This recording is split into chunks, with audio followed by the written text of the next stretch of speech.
The east is where we're from.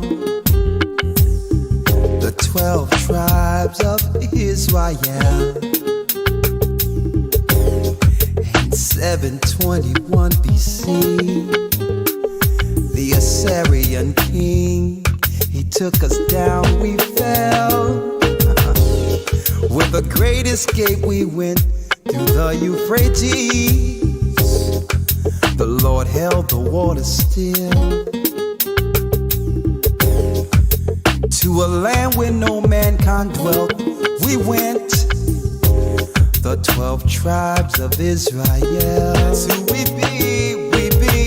Manasseh, the Cubans, Ephraim from Puerto Rico, and Bali from the Isles of Hawaii. The Lord is calling back Israel. Zebulon from Panama. All right. Yeah, the North American Indians. Testing 1, 2. The Dominicans. Ahayah's gathering Israel. The Arabs and Africans told us at gunpoint to gather our wives and children, then sold us. In the belly of these great ships we traveled in fear. By the rivers of Babylon we found our brothers here. Ahayah gather us. Ashar in Colombia, Reuben from Australia, Issachar, the Mexicans. Ahayah's gathering Israel. Judah, the Negroes, Benjamin, the West Indians, Levi, the Haitians. Ahayah's gathering Israel.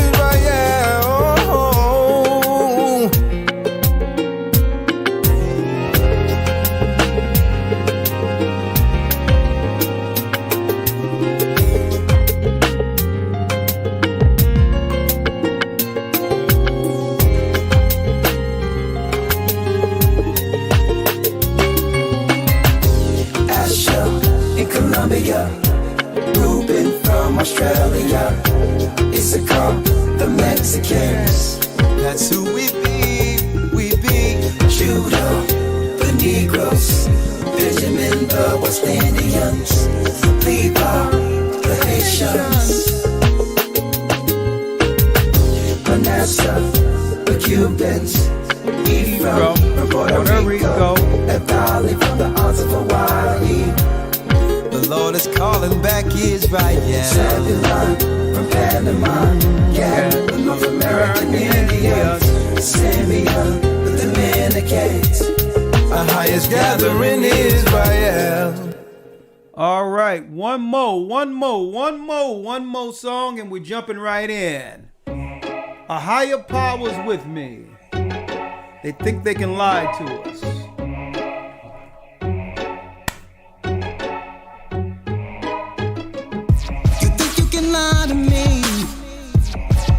It's written all over your face.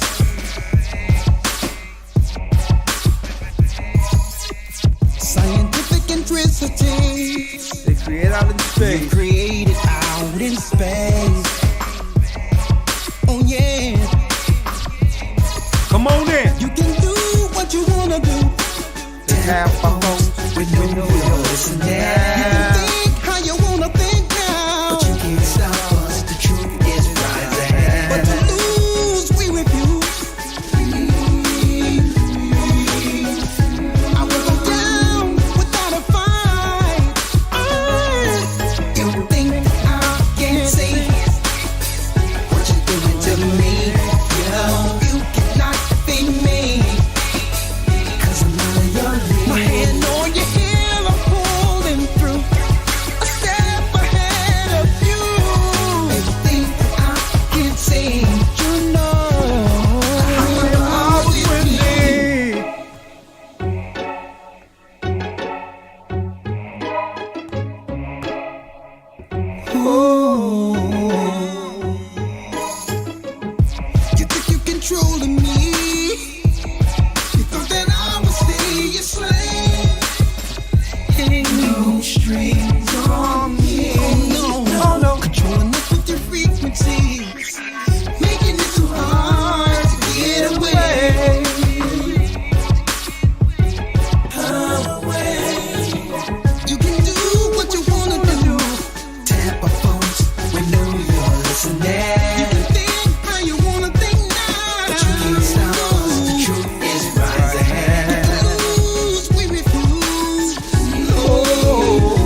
but it's spitting pursuing shot like electrical current. So current, leaving you paralyzed. And this truth is so amplified while your ego's reducing size. We a menace to your society, taking your kingdom violently. Pick a paddle to the battle. We can be here in the valley of an alley with the matter is a matter of time. They gonna come, but we done. You be the Messiah. I run the race until I finish. A higher power giving me the ability. Chosen people with no love of a mystery. We won't stop.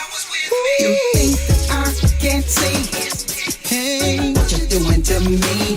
Yo, you cannot defeat me. Cause I'm out of your league. My hand on your heel, I'm pulling through. A step ahead of you. You think that I can't see? You know I'm with me. Oh.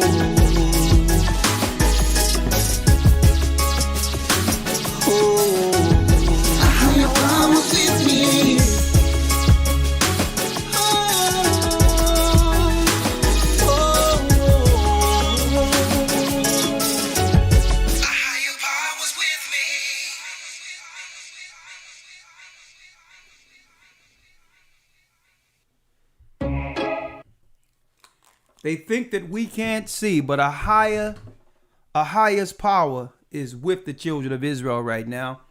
First and foremost, I would like to thank you all for your presence. I'm Elder Ashar, along with the elders in the background, for a most timely broadcast. A most timely broadcast. Before going in, I would like to make sure that an announcement is done that, yes, we are taking enrollments for October 31st. First week of the Hebrew Bible Academy will be the creation of the universe. So we're taking enrollments now. So just so that our people are not working around the clock in the last minute, I'm asking if you're going to enroll, make sure you do it as soon as possible so that we can get it out of the way and focus on the teachings, okay? So if you wish to be a part of the Hebrew Bible Academy, please go to historytimes.org to enroll. History Times, you're already requesting jungle. I'm going to play that today. Don't worry about it tonight. But staying on task here, you go to historytimes.org. That's where you go to enroll. Again, it's only $150 for 3 full months. You get the PDFs. You get us working around the clock to make sure you have the recordings in case you have to work. Okay, we have administration making sure that they get you the emails on time. And hey, you get the news. News like none other in the whole earth. Okay. On top of that, Elder Lawyer goes into Hebrew 101. Because learning the Hebrew language is getting familiar with the letters isn't that hard when you look at it with the English. And Elder Lawyer teaches how you can actually be able to break down words just by looking at the English language in your Bible. Okay, we got Hebrew 101, and also we have your lessons. A lot of people out there are confused to a lot of things, wondering what's going on. How is it you have a bunch of Israelites out there who know they're Israel, but yet God's people cannot come together due to so many diverse doctrines out there? That's answered in the academy also, okay? Because there was different doctrines during the time of Christ. And if we couldn't come together while he was here, understand that there's no group anywhere that's going to join the children of Israel together when it's prophesied that Christ would bring that remnant together upon his return. So those that were following Christ's doctrine at that time in the same spirit would be what? They would lean towards following the same doctrines today. If you would Pharisaical doctrine against Christ, if you don't believe in the baptism, the Holy Spirit, the fruits of the Spirit, then you're going to link into other doctrines that links more so with the spirit you're under. Whether it's Pharisee, Sadducee, scribe, or Christ's doctrine. So all of those things and more are answered in the Hebrew Bible Academy. It's about doctrine. Why? What I've found out in this walk, all Israel is not of Israel. Okay? And the dividing line comes down to Christ's doctrine. That's it. Christ is the dividing line. So We handle that in Israelite doctrine within the academy. I'm going to also go into finding the Ark of the Covenant, the discovery of the UFOs and what the government has been hiding concerning them, that really these are not any alien lives anywhere but the controllers of this realm who have set up governments to control the people. I'm going to go into that. The true leaders of this earth who control the governments and the politicians of this earth. Guess what, folks? You're going to find out that no one can vote these particular beings in office. They control the offices. And we're going to identify the fallen angels according to the Bible. You can only get that here in the Hebrew and Bible Academy. Okay. Also, we're going to be going into, because soon we'll be out there again, according to the scriptures.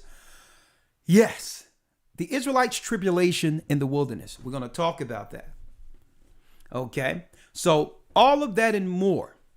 Okay. We'll be in the Hebrew and Bible Academy. Like I said, it's only $150 for 3 full months of serious information that you cannot find any place else.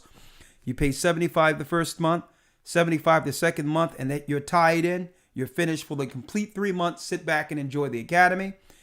And keep in mind, it doesn't matter if you're busy, if you have to work that Sunday. It doesn't matter, okay? Because yes, you have the convenience of looking into your email once you get off work or the next day to actually follow and be in tune with the whole broadcast as if you're there. All right. Now, again, a lot of work goes into this, a lot of work to make it, to make it one of the best experiences you would ever have learning the word. And we work around the clock to make sure that, that the academy end up becoming more than what you've ever thought you would be a part of. So go to historytimes.org to enroll. All right. historytimes.org. Let's jump right into the broadcast now. It's 7:07, and I'll be opening up the calls because I would really like to interact with the brothers and sisters on this particular topic. That's right. Now, let me make a disclaimer before going into this topic, okay? Because this topic tonight will be very controversial, okay? But we're going to try to stay balanced according to the word and non-judgmental, okay? Non-judgmental. Why? Because we've all together have fallen short of the glory of the Most High. It's not about judging people. It's highlighting something that according to the Bible that must be explained. Okay? Let me make it clear. I have no axe to grind or have any personal issues against any person based on their race. No, I have no problem. We have no problem with this church. It doesn't matter your race, okay? It doesn't matter right now what sin one could be in right now. Be it in the world dealing with promiscuity or whatever the case, homosexuality, incest, bestiality, whatever it is. Keep in mind, I don't have any personal axe to grind against any person because at the end of the day, we all will see the judge. What we're here to do is to bring understanding according to the Most High that would give what? Every person out there an opportunity to repent. That means to change. To change. And do what's right according to the Most High. And no one can actually understand how to do that without a moral code instilled. What we're talking about tonight is the moral code according to God, which is written in the Bible, the Most High's laws, statutes, and commandments. It doesn't matter what the Christians are talking about concerning that, claiming that the laws are done away with. Christ said, "Think not that I come to destroy the law or the prophets. I come not to destroy, but to fulfill." If Christ destroyed the law and the prophets, he would be destroying what was written of him in the Old Testament. So that's utterly ridiculous, claiming that Christ came to do something contrary to his Father. So let's set the record straight there. Okay? You believing in the New Testament doesn't give anyone a license to sin on purpose. Okay? So let me put that out there right there. They've been lying in the modern day Western churches.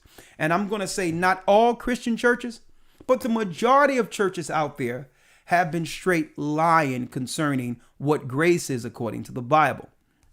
But yet I digress. You see the topic of the lesson or the discussion tonight. The vindictive spirit of Sodom. The vindictive spirit of Sodom. Why? Because it's one thing to say, well, okay, I'm a victim who needs extra political protection based on me being bullied or someone doing things against the law against me. Guess what? Hey, who can fight against not standing? Who would actually not stand for a victim? But that's not the point. I want to talk about the vindictive spirit of Sodom. People who would use the victim status as a cover to attack others. I'm going to talk about that. It's one thing to say I'm a victim.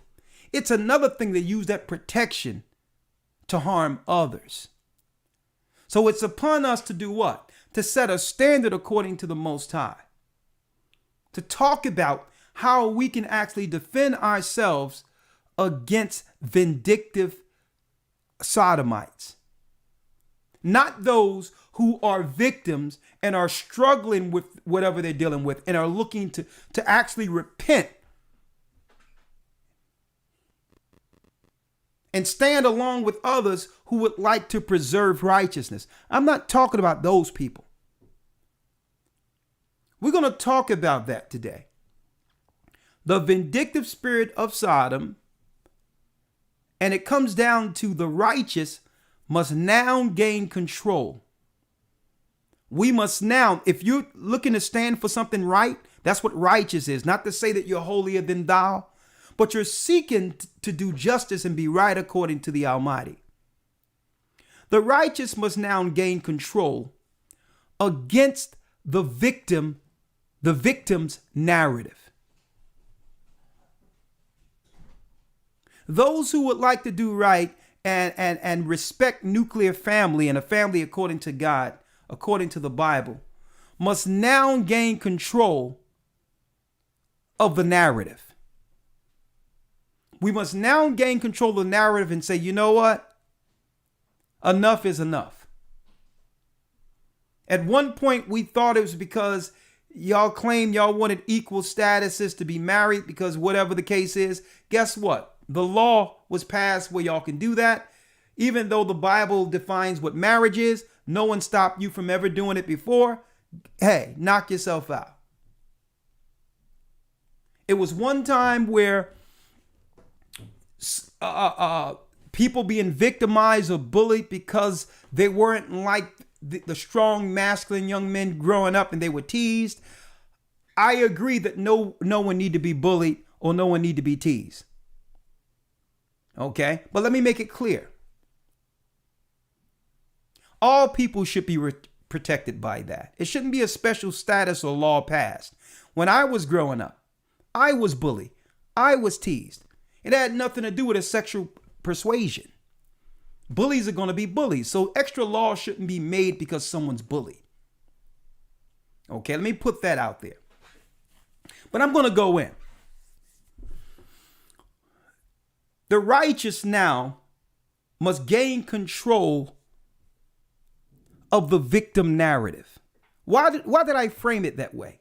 Because it seems like those who are trying to do right and preserve tradition has now become the victims. Has now become the victims. And we're going to talk about that by first laying a moral foundation. Since the conversation is out there concerning sexuality, we must now define what's moral sexually according to the Bible first. And then we're going to ask, is anything wrong with these laws that were set up to keep a traditional moral code within a society? We must set the standard first, because it seems as if the media, the liberal media, whoever they are looking to cloud the understanding of what sexual morality is. Or not just sexual morality, what a family traditionally is, and what was the reason for two people coming together in the first place. We're going to talk about that today. All right? So get ready. I want y'all to make sure you call in 515-605-9327. What we'll be discussing is the vindictive spirit of Sodom. Now, I'm going to bring Elder Lawyer in one moment. But before I do so, let's set the stage. Let's set the program for what we'll be talking about today. All right. During the late 1800s, there was a 33-degree Mason, an American writer by the name of Albert Pike. Okay, right now you can find his statue 1 block away from the White House, Washington, D.C. Albert Pike, he so happened to have been Jewish. I don't know if that had anything to do with it, but it's good to know, because why? Every time something happens when it comes to our people, usually the religion or what we believe is brought up. Okay? Because obviously the media believes and others believe that there's some tie-in to someone's ideology or their impact on society based on the religion they follow. So, and I'm going to use Israelites as an example. Anytime there's something negative that comes out where someone who believes they're Israel, typically a black person, they would automatically try to promote that as the all to end all of any negative because an Israelite did it. But we cannot do the same. We can't say, well, hold up, is there something within their religion that allows systematic racism and oppression and destruction on a people? I don't know. I don't claim to know. But I thought since they would like to bring that up, then when it comes to other races of people, we need to start going into their religion to find out if there's something within that ideology, adverse to society or our people, right? But let's digress. Albert Pike, he wrote a book called Morals and Dogma. Okay?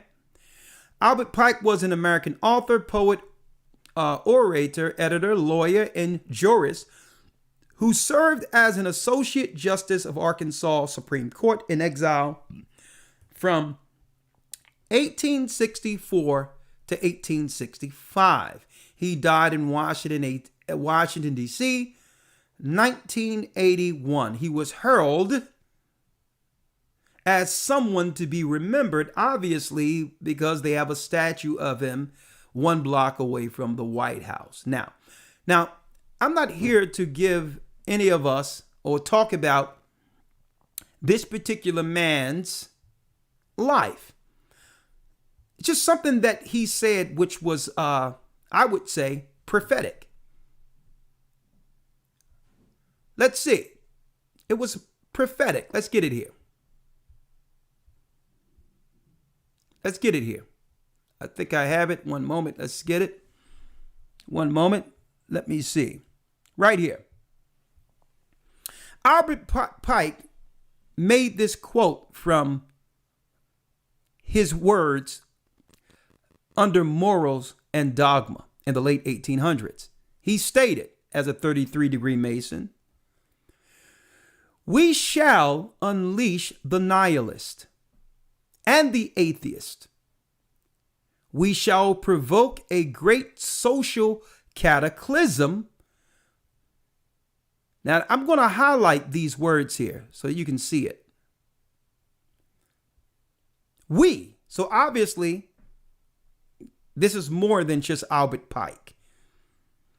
Now, I'm going to let you, it's open to discussion on who the we are, but hey, again, his statue is 1 block away from the White House. We shall unleash the nihilist and the atheist. We shall provoke a great social cataclysm, which in all its horror will show clearly to all nations the effect of absolute atheism. So they had an agenda to bring the earth into unbelief, to create an atheistic society, which now more people would claim to be spiritual than Christians. When someone say, well, I'm not really a Christian, or I don't believe in Christ or the Bible, I'm spiritual, they're Satanist. What they don't want you to hold them down to any moral standard as to why they claiming they're spiritual. But they still would like to be respected as one who believe in God. So you have to watch these words, these satanic words out there that Satanists use.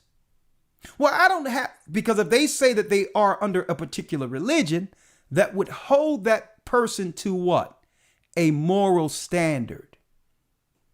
But the trick is to tell you that they're spiritual. And by doing so, you don't know exactly what they believe and what their moral standards are. Okay? Satanists are spiritual. Okay? So let me make it clear.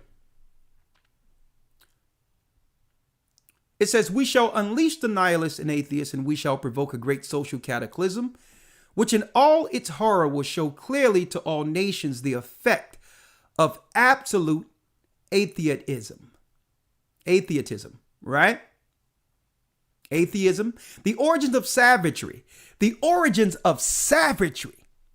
making people inhumane and or savage like animals, and most bloody turmoil.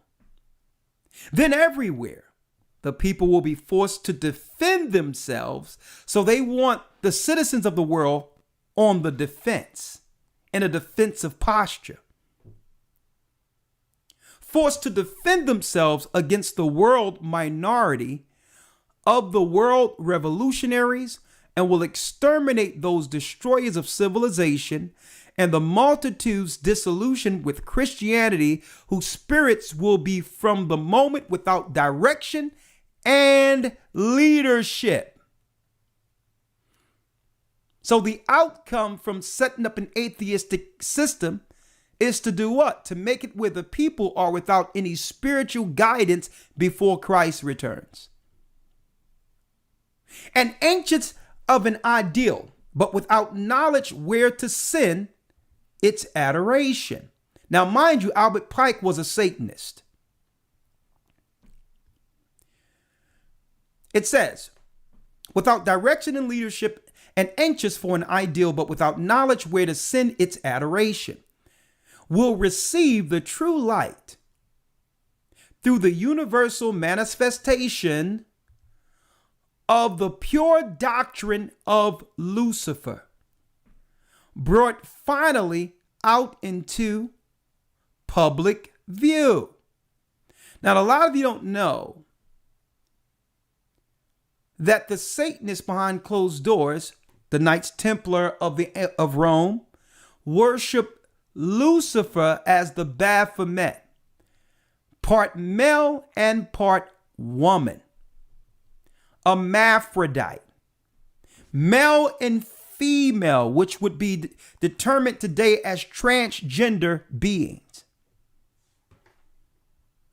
So a lot of you are waiting for somebody to walk out of the White House with horns on, but it's the idea of the Baphomet that would become the norm accepted amongst society. This is what Albert Pike was talking about, the acceptance of Lucifer out front. So when you see the flag, when you see trans, when you see all these other sexualities, understand this plan was well thought out by the Satanist well before our current time. It says, a manifestation which will result from a general reactionary movement which will follow the destruction of Christianity and atheism. That means the belief in anything, but conquered and exterminated at the same time, causing a conflict before the two, because why? What? A nation divided against itself cannot stand, and eventually Satan destroys everyone. Elder Lawyer. Yes, sir. Shalom. Shalom. I'm bringing you right in right now. All right. It's good to see you, brother. I want to jump right in. Yes, sir. Let's do it. Before we go into some of the stories I'm headlining today, all right, I want to go into the Bible so that everyone out there cannot claim they didn't receive the moral standard according to God. Okay, according Absolutely. to the Bible. All right? Because they would make people believe that there's multiple sexes out there. It depends on how you think you are, your sex is, or whatever the case is. And a lot of people don't know even the word sex in of itself is a deceptive tool, tactic on the psychology of people. Sex, the word sex come from the Latin. Sex breaks down to the number what, Elder Lawyer? Tell him, come on. 6. Sex is 6. 6, 6, 6. So immorality would lead to the mark of the beast. So we need to reel this back. For those who don't know, we're going to talk about the vindictive spirit of Sodom. There's a vindictive spirit about it. It's not about being a victim and needing help. It's about gaining political power over the population and using your political protection, as a shield while attacking the world. So it's really time that we realize that, listen, it was never about what they politically said it was. And the majority of the people who are suffering in this earth are believers. And believe it or not, they are aiming all of this destruction at taking and destroying our children. And it's time for the righteous now to gain control against the victim narrative. You're not a victim if you make those who once supported you victims. And I'm going to talk about that today. Elder Lawyer, I'm going to need you to scoot right over, if you don't mind, to your right a little bit in the center, because I really appreciate it. Thank you. I appreciate it. So let's set the moral standard first, because we understand, Elder Lawyer, that Albert Pike, his Satanist, he's burning in hell right now. We understand that he set a precedent. He set something forward. He talked about the governments coming together to ferment 2 wars that would lead to what it says the Jews getting Palestine. And at the very end, there will be a cataclysm, a war between the Christian world and the Muslim war. So all these things were actually progressively moved forward politically by what? The system, the power structure. Right. The power structure did all these self-fulfilled prophecies so that they can gain power at the very end to have Palestine. But then that's not the end all to, that's not the all to end all. At the very end, he said at the very end, in order for them to actually dismantle those who believe in Christ, they would let loose the nihilists and the unbelievers, those who believe nothing, and use atheistic teachings as well as straight sexual perverts to join together to actually aim at destroying the Christian mindset. Now, there's a reason for that, because it was prophesied it's the Spirit of Christ that would destroy the powers of this world.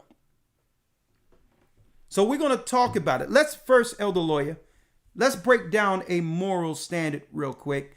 Let's go to Leviticus 18:1. Yes, sir. Now, before we get that, let's get the definition of marriage according to the Bible. Okay, not according to the Webster's New Revised Definition. Let's get what marriage is according to the Bible. Yes, sir. Let's The go. book of Genesis chapter 2, verse number, I'm going to jump down to verse number 20. Okay. And Adam gave names to all cattle and to all the fowl of the air and to every beast of the field. But for Adam, there was not found an help meet for him. So what? A what? But for Adam, there was not found an help meet for him. So let's make it clear. Men was made to have full dominion and power. Okay. Now, what the world would call toxic masculinity is what Adam was.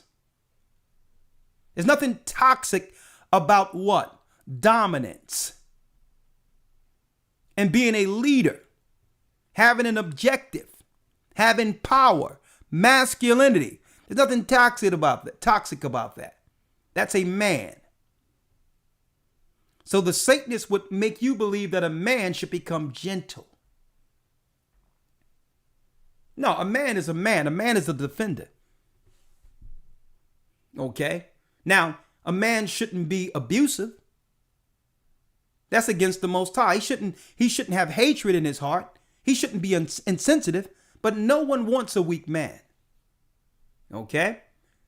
Women were born or made, not born, but made out of the man. Woman actually mean from man. Okay?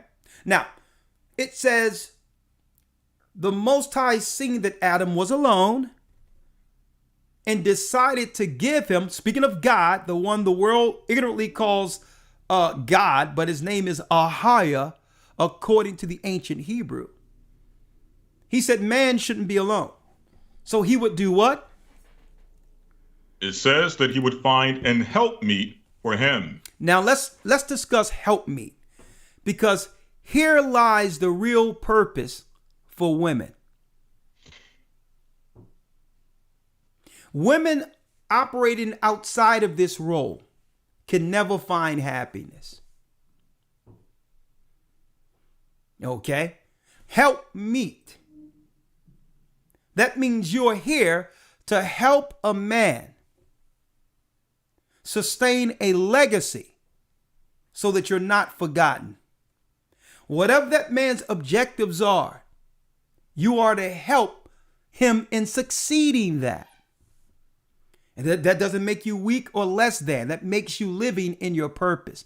Any person who try to operate with and lead with their credentials and all that and your successes according to this world, but not help meeting a man, I'm speaking of a woman in particular, doesn't matter. Those are not successes according to the Most High. If you're not helping meet a man's agenda, a man's purpose. And anytime anyone work outside of those functions where a man isn't dealing with a purpose, it's failure. When a woman isn't helping meet for a legacy, that's failure. Because we were both meant to have a purpose that would sustain a legacy according to God's purpose. Women were made in this earth to be a helpmeet to a man. There's nothing wrong with that. Doesn't matter what the Western world tells you. Okay? And a woman, at the end of the day, when she becomes wise and of age, she realized all the accolades and chasing success in this society without having a man was for nothing, because there's nothing to leave behind called legacy. Okay? What we're giving you is the initial definition for marriage according to the Almighty. Go ahead, Elder Lawyer. 21. And the Lord God caused a deep sleep to fall upon Adam, and he slept, and took one of his ribs, and closed up the flesh instead thereof. And the rib which the Lord God had taken from man made he a woman, and brought her unto the man. And Adam said, This is now bone of my bones, and flesh of my flesh. She shall be called woman, because she was taken out of man. Therefore shall a man leave his father and his mother, and shall cleave unto his wife. Shall cleave unto his what? Shall cleave unto his wife. Marriage clearly defined according to the Bible. There's no in-betweens on that. If you try to define it other than this, you're falling into what? The trick that the Satanists had under what? Under Albert Pike. Okay. To where you would leave your family open to be destroyed by the atheist and the nihilist. They would begin to skew the true understanding and purpose of marriage. Read. Therefore shall a man leave his father and his mother, and shall cleave unto his wife, and they shall be one flesh. And they shall be one flesh. That's marriage. That's clearly defined. Any marriage outside of that is anti-Christ, anti-Bible, anti-God. Okay, let's set the standard now. Let's go to Leviticus 18:1. Yes, sir. Leviticus 18, verse 1. And the Lord spake unto Moses, saying, Speak unto the children of Israel, and say unto them, I am the Lord your God. After the doings of the land of Egypt, wherein ye dwelt, shall ye not do. And after the doings of the land of Canaan, whither I bring you, shall ye not do. Neither shall ye walk in their ordinances. Now, the reason why I went here, Elder, initially is because the Most High made it clear that the Egyptians and the Canaanites were dealing with perversions. They were worshiping the Baphomet. Okay. There was no lines when it came to sexual behavior with the Egyptians. Okay. The Greeks and Romans picked that up too.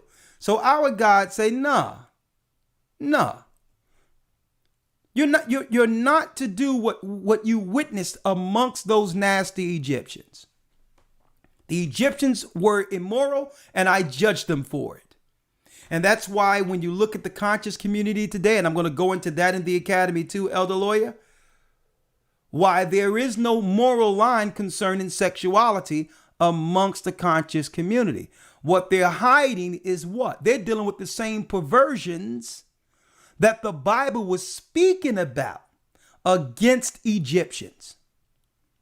That's why you're going to always hear about molestation amongst them. Dr. York tried to build his own little Egypt over in Atlanta. And guess what? It came to find out they were dealing with ritualistic dealings with children. Why? This is why I'm going to tell you, folks, the verse we're reading right now is the reason why the conscious community are trying to tell you that the Bible's tampered with. Don't go into the Bible. Because why? You'll begin to read a moral standard and look over to them and say, hold up. They're dealing with the same sexual perversions of ancient Egypt. They don't want you to accuse them according to the word, so they'd rather dismiss it right out. Come on. And if I can throw one question in there, obviously what we're about to read, if God is saying that these are the doings of the land of Egypt and the land of Canaan, and these were social normalities, is it possible for, there to be acts that have become socially normal that we are not to accept? Or do we accept it just because it is a social norm? Great point. And I'm glad you put that out there, because in Egypt, those were social norms, but our people stayed separate from that. We could. Why? Because we lived separately in Goshen. But it was fully known when our people were in Egypt that for them to go out and find a little boy or a little girl or deal with the same sex, that was the norm amongst Egyptians. And it wasn't frowned upon. The families that wanted to deal with the traditional lifestyle, guess what? The Egyptians didn't oppose their lifestyle on those that was living traditional amongst Egyptians. But neither did the traditional people, neither did they frown upon the Egyptians who were dealing in sexual perversions. They just allow each other to coexist. And our guy was like, well, no, we're not going to set no standard where it's about live and let live. Where as long as it's not bothering me, as long as it doesn't affect me, then it's okay. No, our God wasn't dealing like that, because eventually someone is going to run over the tracks. Right. One of our children on either side is going to run over the tracks. See? So our God knew that, no, you just can't allow sin to fester under the live and let live banner. Because the children are going to, through their curiosity, going to run over the tracks one way or the other. And whatever's going to, and guess what? One is going to infect, not effect, infect the other. Okay, read on. Yes, sir. Leviticus 18, verse number 4. Yes. Ye shall do my judgments and keep mine ordinances to walk therein. Yeah.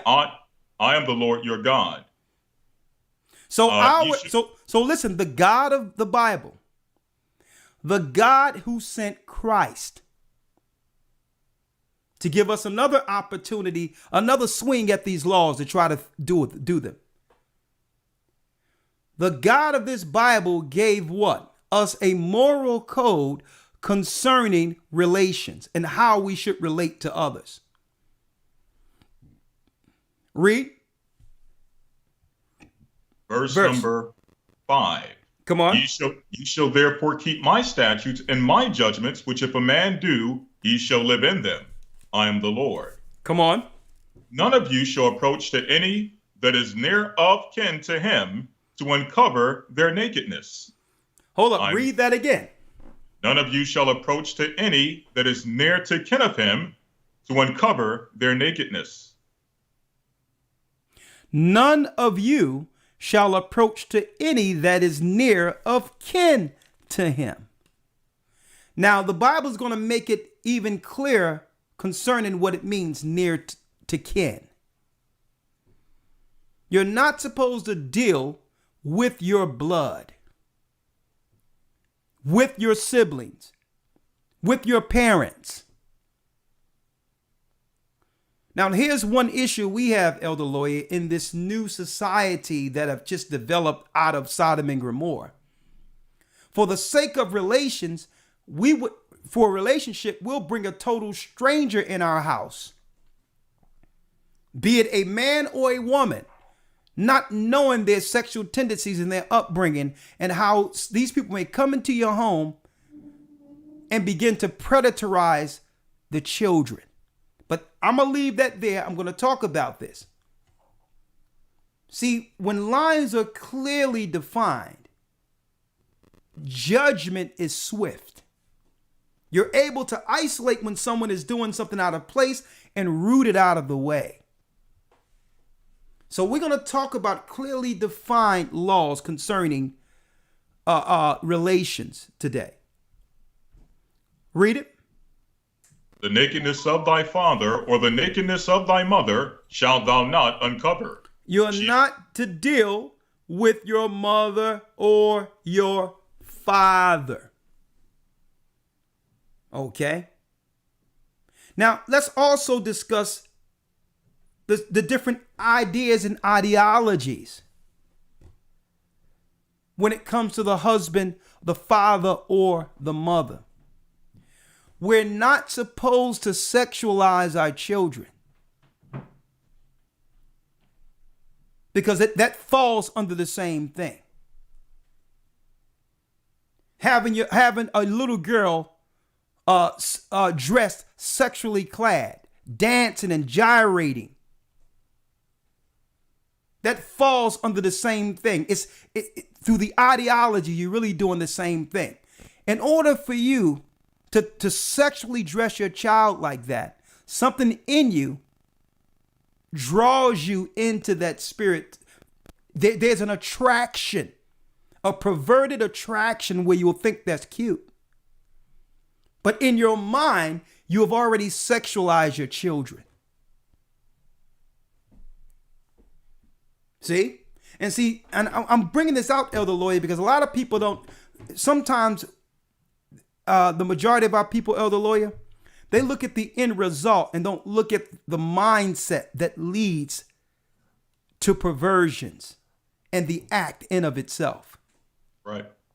Because the Bible tell you it's conceived in the mind first. And then after the lust, it brings forth sin. So a lot of people look at this and say, well, hold up. Yeah, that's wrong, mother and father. But yet we'll sit back and see our children, our young girls, sexualized by their parents and paraded in public sexually after being what? Dressed by their parents. That means the parents conceived their children's sexuality before they clothed them. They conceived it in their mind that this is sexy. That's a perverted man or woman. That's a pervert that would allow their children to what? To be sexualized. See, and I wanted to bring the laws first because there's too many gray lines anymore. Finish reading, Elder Lawyer. Yes, sir. Verse number 8. The nakedness of thy father's wife shalt thou not uncover. The nakedness of thy father's wife. A man dealing with his father's wife. Or someone his father used to deal with, or vice versa. Things that have become societal norms in our community. We know things like this happens and are silent about it, right? Read. The nakedness of thy father's wife shalt thou not uncover. It is thy father's nakedness. Go. It belongs to your father. Reuben. The Aborigines of Australia are suffering today because of what their father did.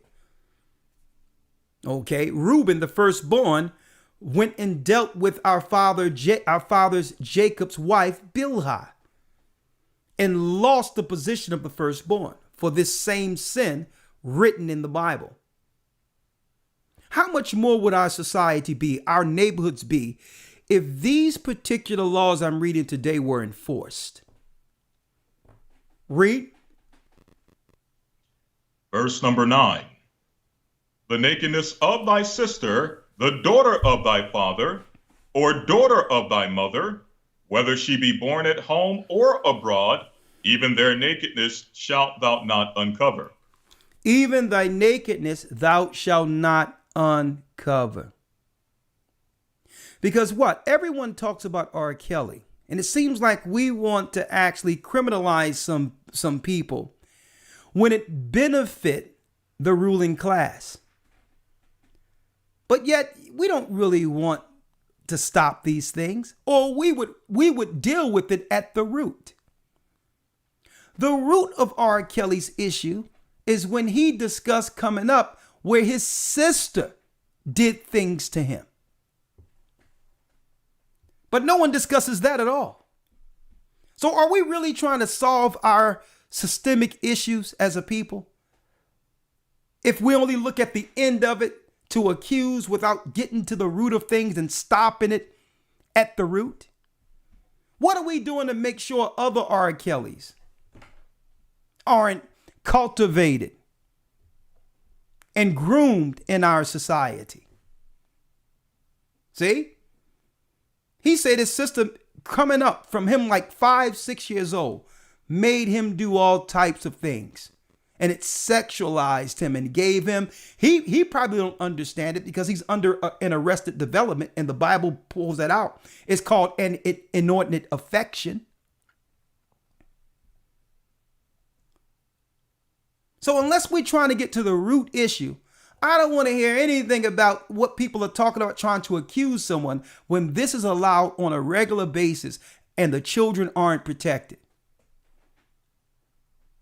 Now, at the end, the enemy benefits because the enemy needs people with low IQs who sexualize, who they can actually get a dossier on to use for their talents until what? Until that particular person becomes unuseful.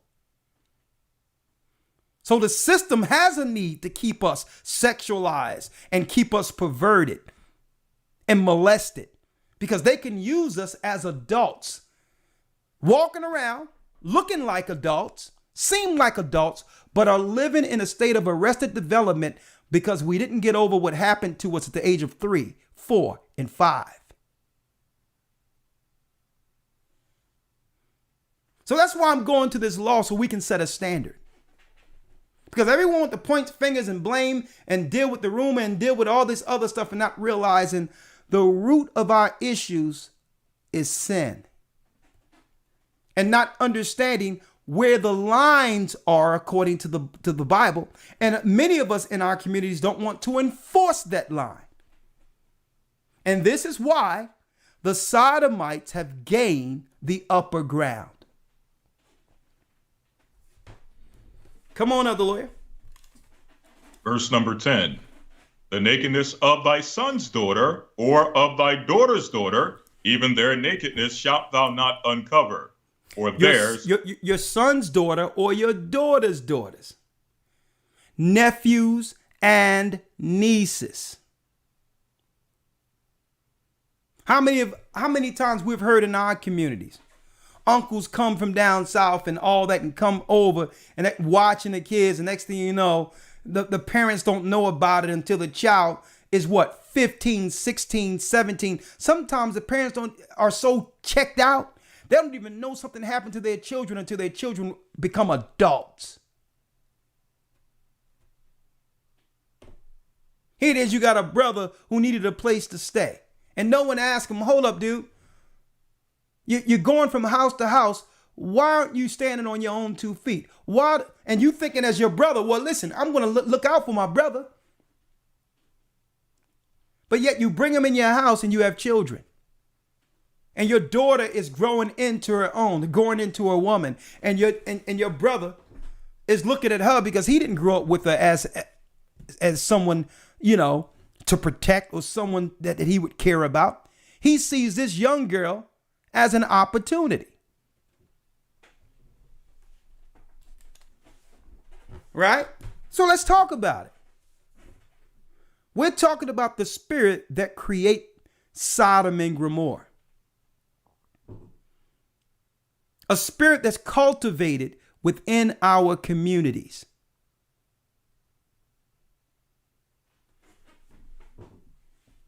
And it leads to a vindictive spirit because if a child goes on unprotected, some of them grow up and you know what? They get over it. They understand. They begin to grow and understand it. Or they grow with whatever they're dealing with, but yet they don't feel a need to lash out at society. But there is a segment of those children who never recovers and become what? Vengeful against society. And let's talk about that. Not all of them, but some of them grow, and some of them grow, they have families. It's a thought, they're able to resolve it within themselves and realize that was an evil person, but it doesn't affect me. Some people grow over it and it doesn't affect them. But there is a segment that grows vengeful and become vindictive. And I'm going to talk about that today. Finish reading. Verse number 10. The nakedness. We're at Leviticus 18 and 10. Come on. The nakedness of thy son's daughter, or of thy daughter's daughter, even their nakedness shalt thou not uncover. Come on. For theirs for theirs is thine own nakedness. The nakedness. Go ahead. And that's including having anyone wash up your children. Having anyone, and see, and that's what we have to understand, what's allowed in our society that's ignored. It was one time that the only people who seen the nakedness of any child were their parents. They would grow up and be clothed accordingly. That means that you're an infant. That's right. I'm looking at you because I got to clean you off and all that. But when it's time for you, you're able to use the bathroom yourself and all that. That's another adjustment. But only the parents see that. Now we live in a place where we can drop our children off newly born to strangers. Not to say all these people in these particular positions are predators or have a thought to harm your child, but you have to realize predators and sexual deviant people know how to find themselves around the children they predatorize. So you may drop your child off to a place, daycare or whatever, but who knows who's changing your children? Who knows who's looking on your children nakedness? Guess what? Society have made it the norm, where our children believe it's okay for a total stranger to touch their body. And we don't know the ill effects that might have. Now, I grew up in a different time. There was no daycare centers out there. There wasn't all that out there when I was growing up. Let me tell you, when I was growing up, we had cotton cloth diapers where it's safety pins. Your mother used to have to scrub it out and put it in a washing machine to keep changing. When I was growing up, to show you how long that was wild, right? But your parents don't have anybody just changing you.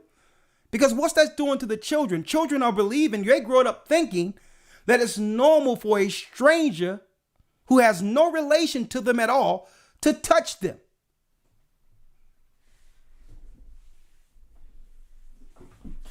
And I'm bringing things to your ideas and your mind that a lot of you never even thought about. And not to say that these people in position has a thought to do that. But folks, it only takes one to get in one of those positions. It only takes one. Come on, verse 11.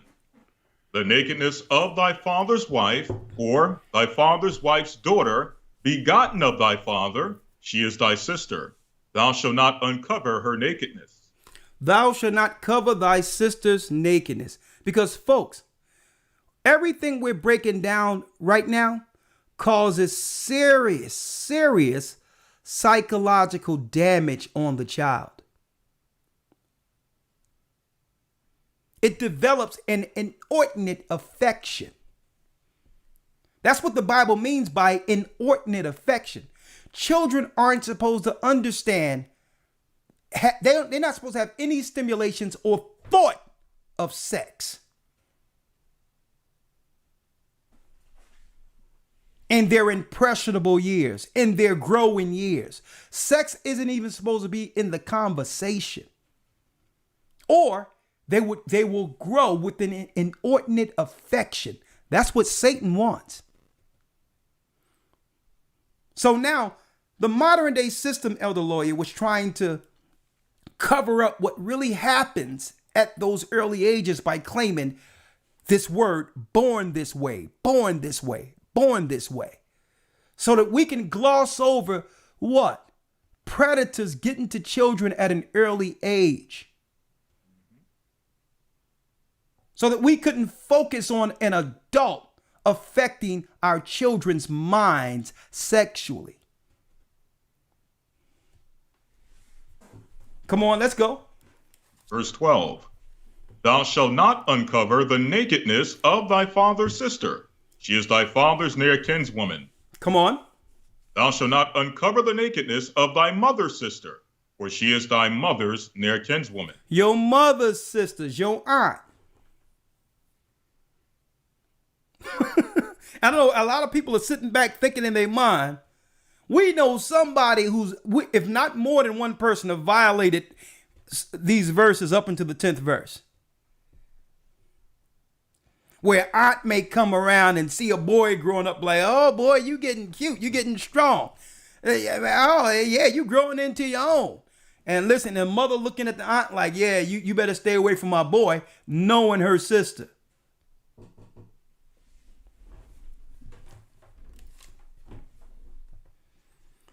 Come on. 14. Thou shalt not uncover the nakedness of thy father's brother. Thou shalt not approach to his wife. She is thine aunt.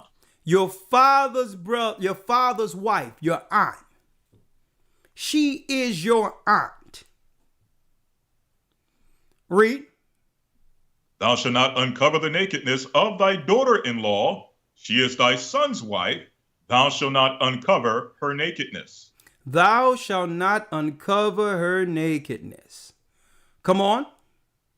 Thou shalt not uncover the nakedness, verse 16. Thou shalt not uncover the nakedness of thy brother's wife. It is thy brother's nakedness. Read that again. Thou shalt not uncover the nakedness of thy brother's wife. It is thy brother's nakedness. Your brother's wife. It doesn't matter what the circumstances are. It seems like the Most High through the scriptures just prophesied canceling anything that you would find on Jerry Springer. And it doesn't matter if the brother or the brother or the other whatever no longer is with the person. It shouldn't be a thing where a brother will go to another brother and say, yo, bro, you ain't dealing with her no more, man. You know, I think she's feeling me or whatever the case is. If you done with her, you know, it's up to you. Nah, that's a violation.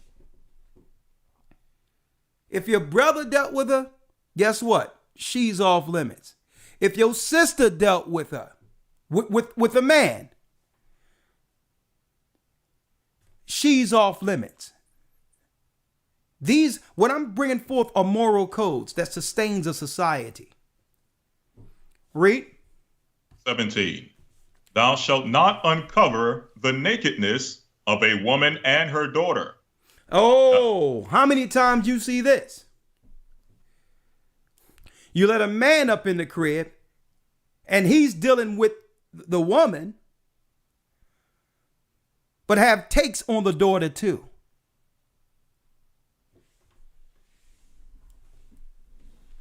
Man, this sounds like the Brother Polite situation, Elder Lawyer. Yeah. That's out there. I can't say allegedly because it's out there now. It's not even alleged. Okay? Where you getting with you say, I got a 2-for-1 deal. Ain't no man around, and you got a daughter growing into womanhood. Now this guy has, the woman is at work, and here it is, and he's dealing with the daughter. Huh?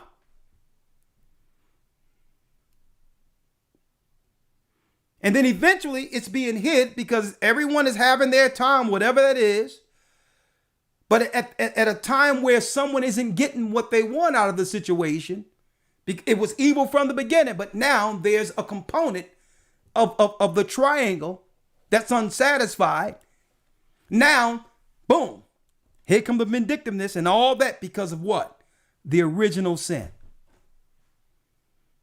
No woman should let a man, a grown man, around a growing daughter. Let's read it. Thou shalt not uncover the nakedness of a woman and her daughter. Thou shalt not take her son's daughter or her daughter's daughter to uncover her nakedness. For Man, they are... hey, lawyer, Now I see why the conscious community said that they don't want to deal with the Bible. The Bible is tampered with.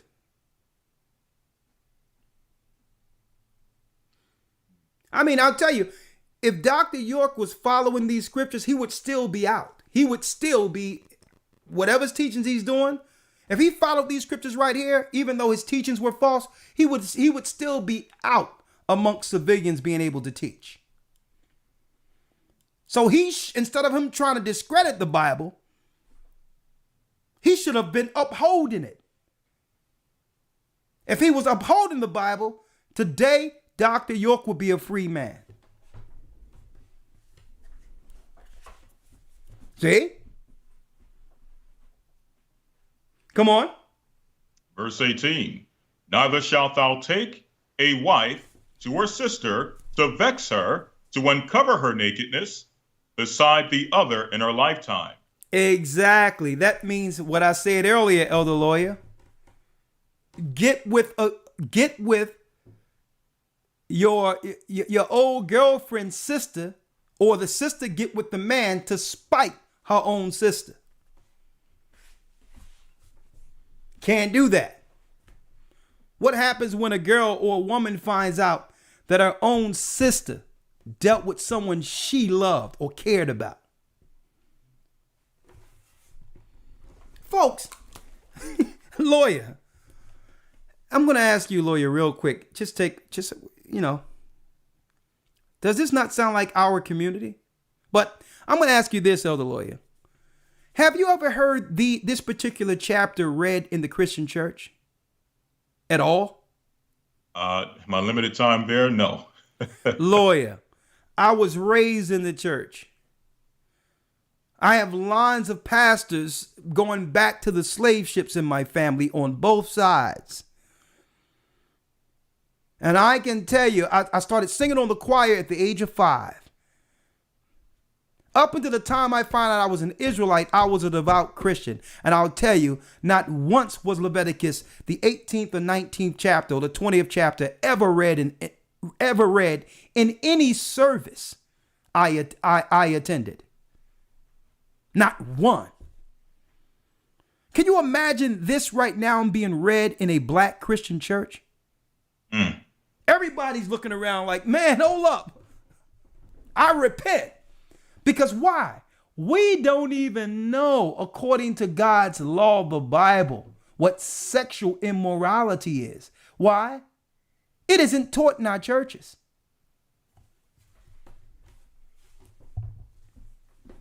Read on. And to answer your first question, the answer to that is this is so common in our communities.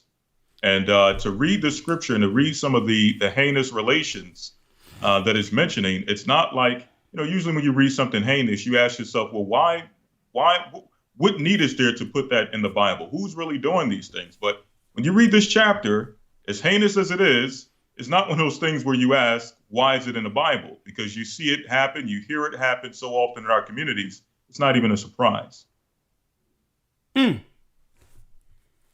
Finish reading. Verse number 19. Thou shalt not approach unto a woman to uncover her nakedness, as long as she is put apart for her uncleanness. Okay, as long as she put apart from her uncleanness. The uncleanness is what? A woman's time when she's in her flowers, when she's separated in her flowers. She's under her issue of the month.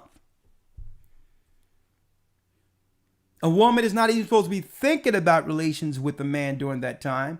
And a man isn't even supposed to think about laying with a woman when she's issuing.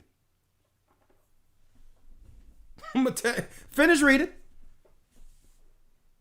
Verse number 20.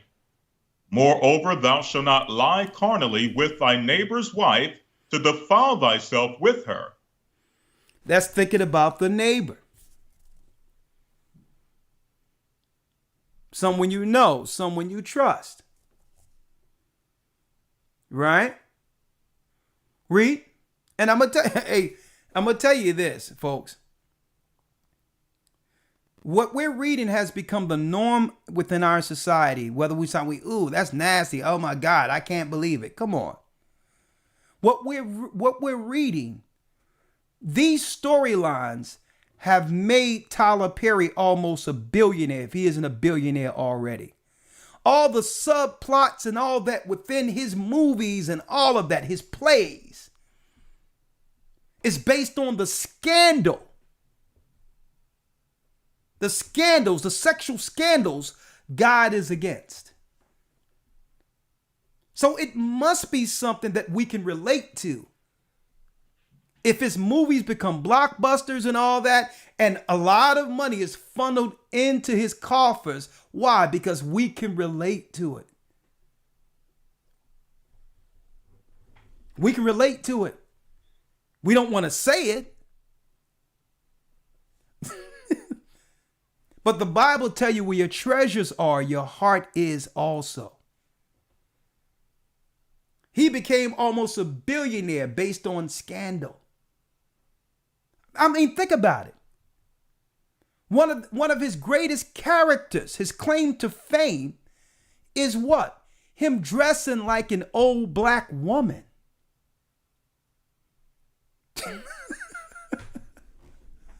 Which is against the Bible. A woman shall not wear what pertaineth to a man, neither shall a man put on woman's clothing.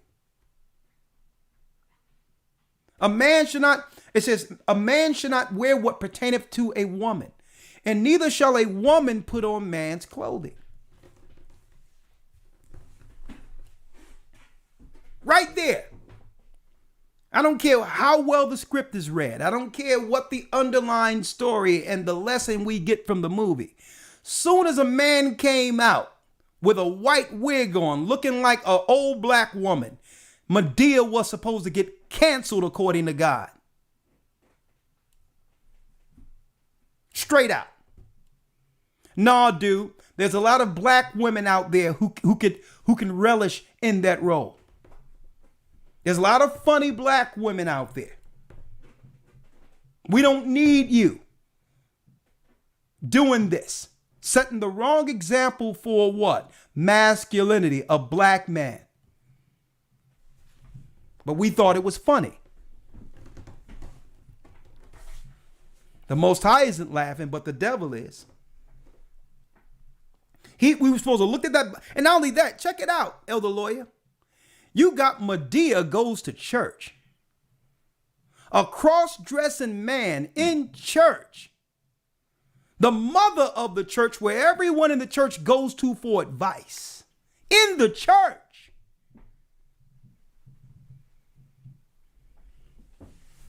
We're going to talk about it.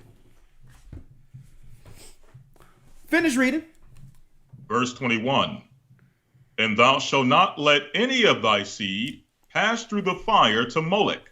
And it says, pass to the seed to Moloch. Now, the reason I wanted to go here, Elder Lawyer, I had it together before I got you on, is because people don't even realize when we introduce our children to all these sexual perversions that's written of in this chapter, it's actually giving your children over to Satan as a sacrifice. So it's not just the children they kill in child sacrifice.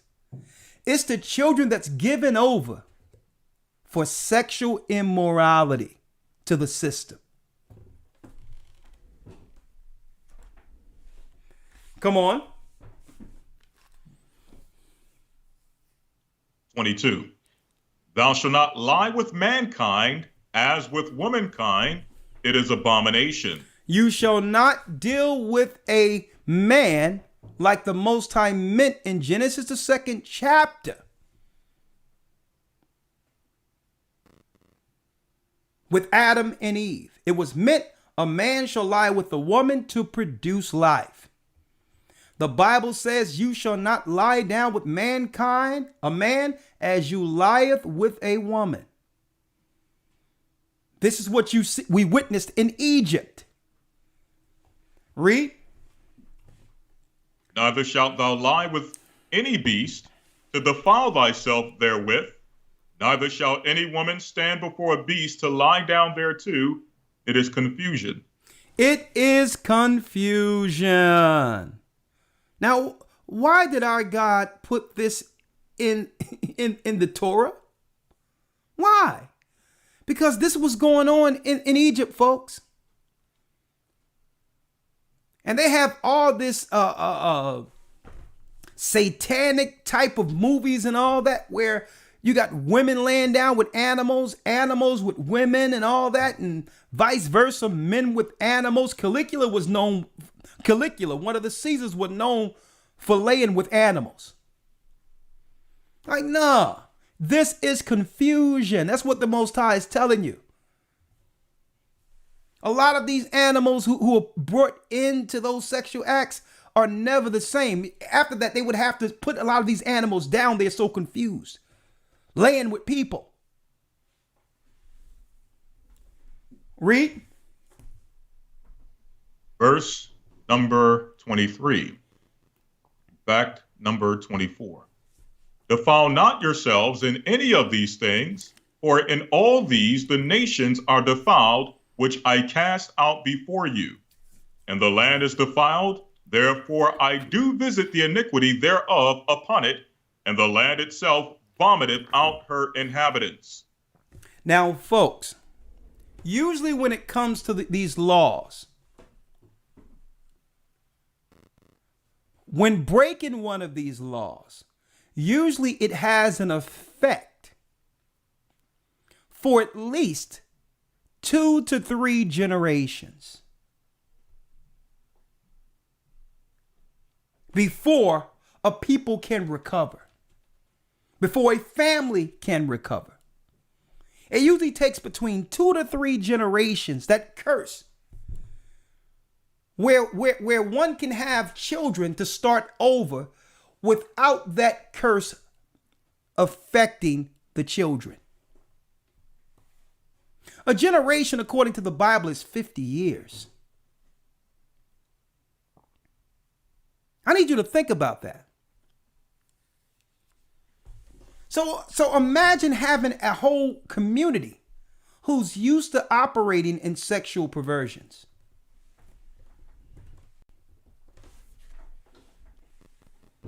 Think about it. So this is why I'm going to tell you.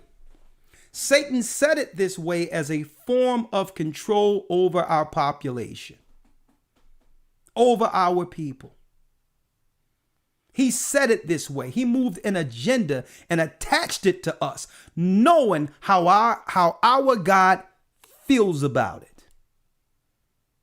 And they're so vindictive. They're willing to sacrifice the children and not help the children fall to this psychotic behavior. Elder Lawyer. Yes, sir. Let's get Romans 1 and 26 and 27 in the New Testament. Okay, Romans 1 and 26.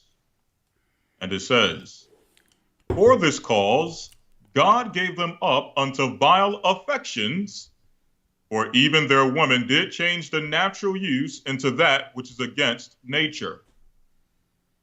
And likewise also the men, leaving the natural use of the woman, burned in their lust one toward another, men with men working that which is unseemly, and receiving in themselves that recompense of their error, which was meet. Go on. And even as they did not like to retain God in their knowledge. Read that again. And even as they did not like to retain God in their knowledge. Since they didn't want to obtain or keep God in their knowledge, read. God gave them over to a reprobate mind. He gave them over to a reprobate mind. Now, a reprobate, folks, is a broke mind, a mind that's suspended under arrested development. Well, they'll begin to celebrate the sickness. See? And they'll become vindictive against those who oppose the action. A reprobate mind to a degree where they'll begin to think, you know what? There's nothing wrong with me. There's something wrong with all of you who believe in that God. and have not experienced the fun that it comes with being me. Reprobate, folks. So they'll begin to justify instead of going back and saying, you know what? There was a point of victimhood, a point as a child where someone compromised me. Instead of that becoming their mission to root out the evil to make sure it doesn't happen to another child, they'll turn on society. They'll turn on parents, family. Why? Because that's what they envy. That's what they hate. Because if they had a loving family, they would have been protected. So that when they grow, that becomes their mission. Their mission isn't to stop them from becoming victims. Their mission is payback. Payback. No one stopped that person from harming me as a child. And because of that, I have an axe to grind against society.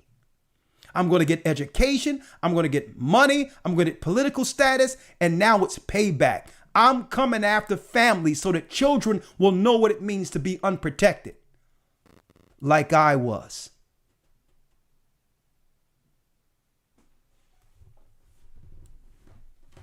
Reprobate.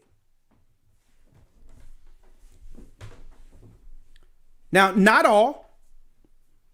Let me make it clear, not all. Because there are people who are living that lifestyle who has serious disdain on how that's being used to dismantle society.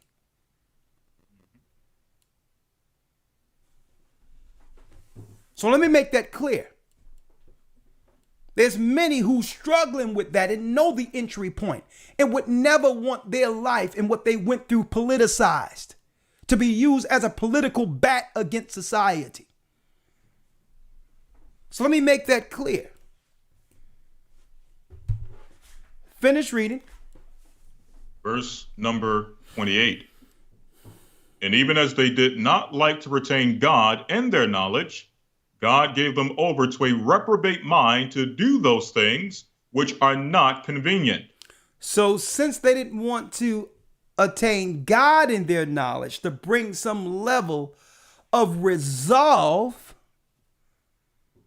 because when you bring God into it, right, you look at the law and say, you know what? That person who did something to me is wrong. What they did was against the law. I'm not the wrong one. I'm not the wrong one. I'm going to live my life how God intended in spite of what that person did. And one day I will face that person, not in vengeance.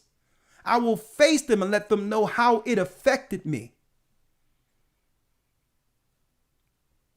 I will let them know I remember what you did to me, and I'm not here to seek vengeance. But you owe me an apology. You owe me that moment that you took from me. And if you're willing to come to the knowledge of what you've produced and what you've done, I'll forgive you. But I'm not going to allow what you did to happen to another child. See, and this is how that person can get over that moment as a child. By not showing their vitriol and vindictive nature against the world and lashing out that way. But facing that predator that did something to them and giving that person an opportunity to be forgiven. And if they don't want that, if they're unrepentant, you realize you probably wasn't the only one. And I'm going to do everything to stop you from harming other children. That's the way it should be. Finish reading. 29. Being filled with all unrighteousness, fornication, wickedness, covetousness, maliciousness, full of envy, murder, debate, deceit, malignity, whisperers, backbiters, haters of God, despiteful, proud, boasters, inventors of evil things, disobedient to parents, without understanding, covenant breakers, without natural affection, implacable, unmerciful, who knowing the judgment of God, that they which commit such things are worthy of death, not only do the same, but have pleasure in them that do them. Look at that. So it tells you all the spirits that come from one when they become reprobate. They become all those those adjectives we've just described. Whisperers, starting rumors, starting fights, need to keep trouble going, become vindictive. And not only do they have pleasure in doing these things outright in parades and all that, but have pleasure in seeing other people victimized so that they can join more letters to their alphabet. A judgment is coming. Elder Lawyer, before we go, I'm going to show something online real quick, and I'm going to come right back to you. Absolutely. There's a university called Regent University, brothers and sisters. Regent University. It's a Christian-based university. Here it is right here. The Regent Difference Christian Leadership to Change the World. Okay? In a nutshell. Right? Now, there was a paper that I read in particular that I would like to share a little bit with you all. I seen this morning when I got up. And it was someone who wrote a paper from that particular school, the university, the Christian university. And it was on Steve Baldwin. Okay. He wrote this. And this was a letter that was actually an academia letter that was written concerning the progressive agendas pushed against believers today. And Steve Baldwin states, lately the gay movement seems to be making large gains in its war on America's Judeo-Christian culture. Gay characters have become the norm on sitcoms. It has become fashionable to attack the Boy Scouts. There's propaganda that inundates many of our public schools. Nearly all the mainstream religious denominations have revised their understanding of biblical teaching concerning their lifestyle. And the gay rights legislative agenda is succeeding beyond the advocates' wildest imaginations. And yet the destructive impact of their lifestyle has become Western civilization is rarely discussed by columnists, reporters, religious leaders, politicians, or by any else for that matter. Even some conservative publications choose to ignore the issue and instead have published the article arguing for greater tolerance for their lifestyle. So the politicians, even the conservatives, are not arguing about the immorality and what's causing all this. They're more so talking about what? Tolerance. You shouldn't have to force anyone to tolerate something. Indeed, on the lifestyle issue, conservatives seem divided between a live and let live attitude, and one that concludes that the lifestyle agenda will have to be curtailed if the Judeo-Christian culture is to survive. However, overwhelming evidence supports the belief that the lifestyle is a sexual deviancy, often accompanied by disorders that have dire consequences for our culture. You see, I'm glad he highlighted that, because it's one thing about their lifestyle, but what impact is it having on us who disagree with that lifestyle for our families? See, that's the piece that isn't discussed. A vast amount of data demonstrating the deviant nature of that lifestyle is ignored by the media, as well as the leadership of the psychological, psychiatric, and medical professions. It is difficult to convey the dark side of the lifestyle culture without appearing harsh. However, it is time to acknowledge that the lifestyle, the behavior, threatens the foundation of Western civilization, the nuclear family. An unmistakable manifestation of the attack on the family unit is the lifestyle's community's efforts to target children, both for their own sexual pleasure and to enlarge the lifestyle's movement, to add more people to their movement. The lifestyle community and its allies, I'm using lifestyle because I don't want to keep saying the word. The lifestyles community and its allies in the media scoff at this argument. They insist it is merely a tactic to demonize the lifestyle. After they argue heterosexual molestation is a far more serious problem, unfortunately, the truth is stranger than fiction. Research confirms that the lifestyle molests children at a rate vastly higher than heterosexuals. And the mainstream lifestyle culture, alphabet culture, commonly promotes sex with children. Now, I've seen this on Netflix where they was showing these white kids being sexualized on Netflix by these people. Now, the lifestyle leaders, the alphabet leaders, repeatedly argue for the freedom to engage in consensual sex with children. And blind surveys reveal a shockingly high number of the alphabet to admit to sexual contact with minors. Indeed, the community is driving the worldwide campaign to lower the legal age of consent. There's movements all around the earth, folks, to move the legal age of consent for intercourse with children, folks. Did y'all know that? The trend comes at the expense of our children's safety because they trying to do what? They trying to get to the age of your children's, to lower your children's consent, because it's not about their children. It's about being able to do what? Get access to ours. This trend comes at the expense of our children's safety. The incident in Los Angeles involving group homes operated by the movement and the lesbian adolescent social services is called GLASS, exemplifies this danger.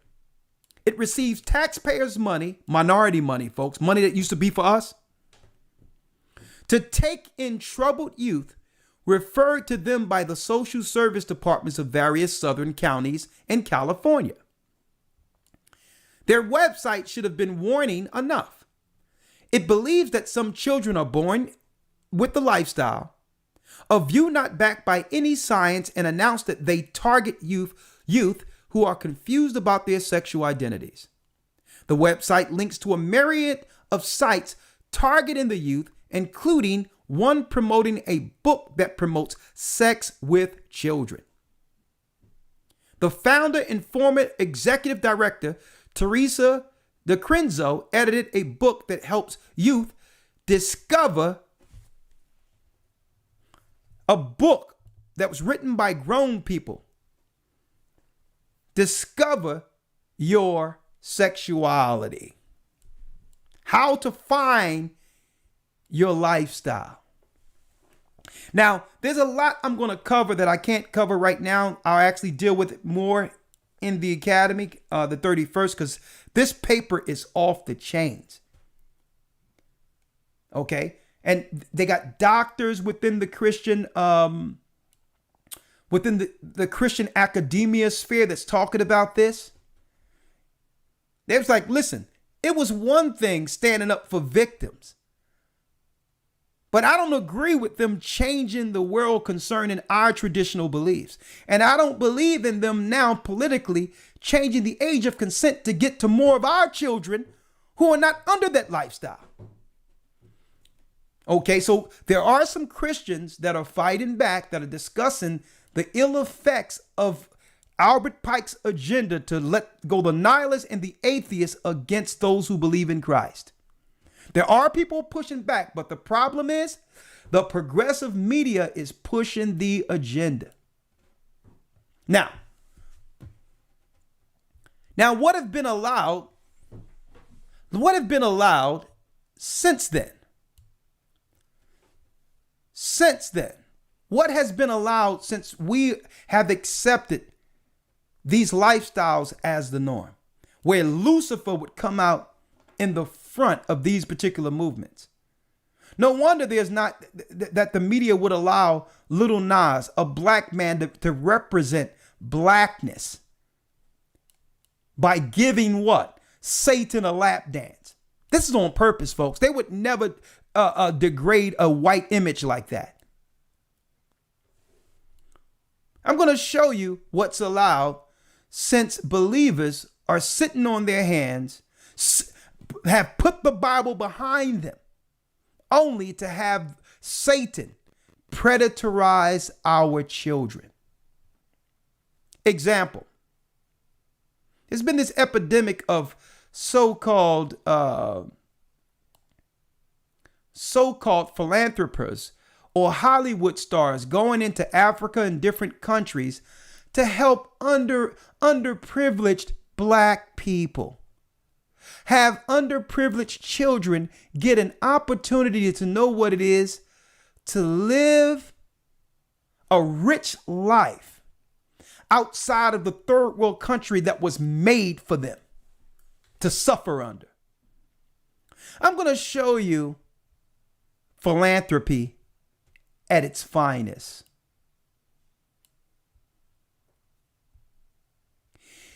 Here is Sharon Ferris, right? Sharon Ferris from a great, she was a big actor in the early 90s, mid 90s up 2000s, from South Africa. Oh, look at her with her two little daughters. No, brothers and sisters, these are not daughters at all. These are two boys she adopted and decided to raise them as little girls.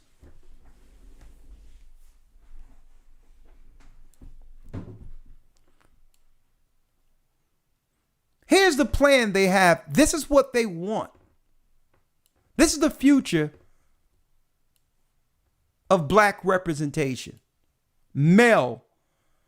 Charlize Theron. That's her name. Charlize Theron. Charlize Theron is her name. So, folks, no, this ain't Little Nas. This is the future. This is the future representation they want for black males. This is the image.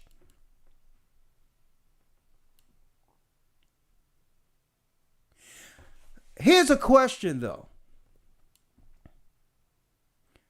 Where is the outrage here? I'm going to show you something about our people. I'm going to show you something about our people, and we need to fix this.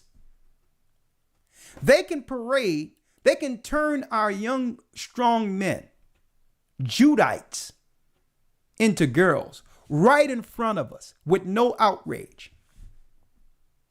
But we're supposed to be outraged when they tell us to attack one of our own who may or may have not done wrong, like Bill Cosby or R. Kelly.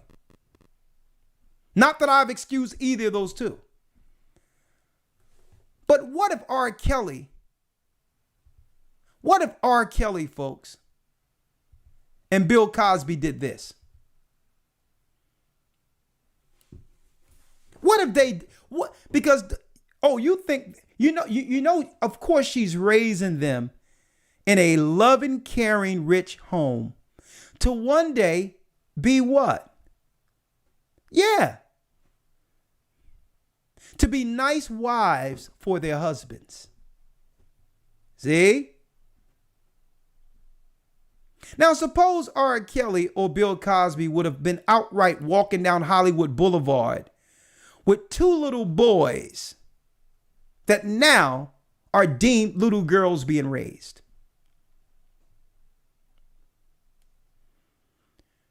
Folks, this is happening without any outrage. To let you know, the Satanists have accomplished their agendas.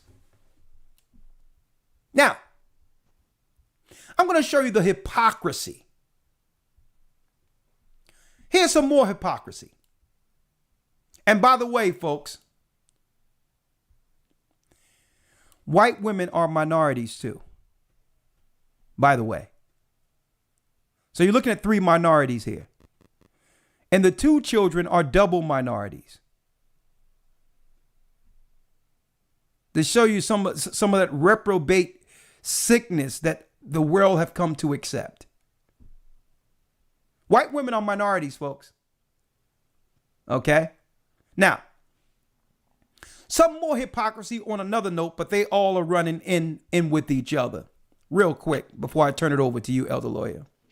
Yes, sir. If I can mention this one quick thing, the mockery behind that image, the actual article associated with that image is Charlize Theron has a village of strong black women to help her raise her daughters. Read that again. Now she pulled the sisters into that. Elder Lawyer, can you send me that link? Send me that so I can put it on the screen, please. Yes, sir. So now Charlize Theron has made sisters, black sisters, and accomplices in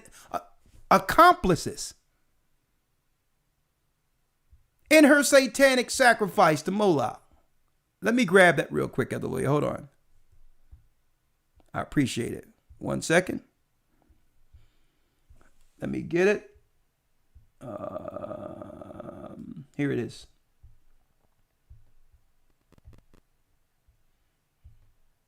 This is insane. Oh Lord, I'm glad you found this article, because they probably would have thought that I was making this up. You can't make this up. Hold on, folks. You cannot make this up.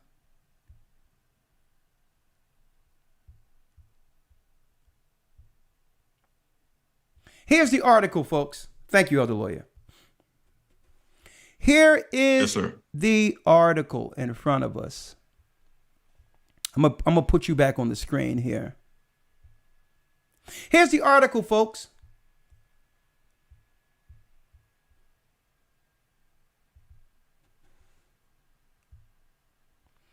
BCK. Charlize Theron has a village of strong black women to help her raise her daughters. I am so grateful. Charlize Theron is grateful for the strong black women in her life who help make up the village she relies on when raising her daughters, Jackson and August. Name them 2 boys, Jackson and August. The Addams Family 2-star recently shared the importance of asking to help rearing her girls. Look at these Hollywood freaks. Look, there she go right there. She got the help of the black women raising these guys, these who they call girls now, were born biological males, folks. Look. Oh. Have members with your organization spoken with those on the ground in South Africa who are hesitant to get those vaccines because of misinformation that they've heard? Okay, I want to talk about that. So now they want to push something else, huh? Because it always leans. There they go. Happy birthday. Black women. She says she has a village of black women that are going to help her raise her girls. Go ahead, Elder Lawyer. Anything else on that? No, that's it. Just pointing out the hypocrisy of it. I mean, not the hypocrisy, the hypocrisy, but the mockery of it, and to pull black women into it. And for there not to be any outrage against this from, not that I've seen. from black women. Where is the public outrage? Don't tell me that I marched for George Floyd. I don't want to hear that. I'm standing for my black kings. When we allow this woman right here to mock black masculinity, these are our sons. Now, there's another thing I wanted to pull out, and then we'll open it up real quick to show you some more hypocrisy going on in the world right now, Elder Lawyer. Sure. Real quick, hold up, before we go there, Netflix fires who they call a trans activist for allegedly leaking internal documents. The worker has encouraged trans employees to protest the company's release of the Dave Chappelle show, in which he made anti-trans jokes. Now, this is what they're not telling you, folks, to show you how a lot of these movements is to hide those who are attacking us behind the veil, which is their quote unquote sexuality. They would make you believe that this is a trans man. No, this is a pregnant black woman. A pregnant black woman who worked for Netflix. Folks, a pregnant black woman was trying to get what? Was trying to join others to get Dave Chappelle's special canceled.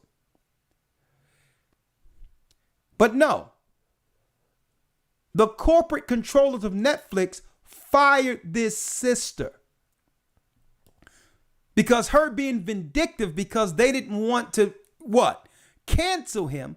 She started leaking private financial information between Dave Chappelle and Netflix.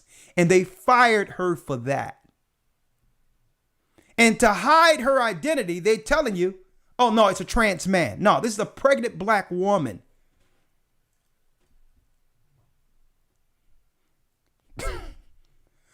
Who, now I would have expected a white person or someone, if they were of the gay persuasion, to be white, to show their face to go against a strong black man who stayed in his opinion, who's standing up and pushing back against these agendas that are destroying our families.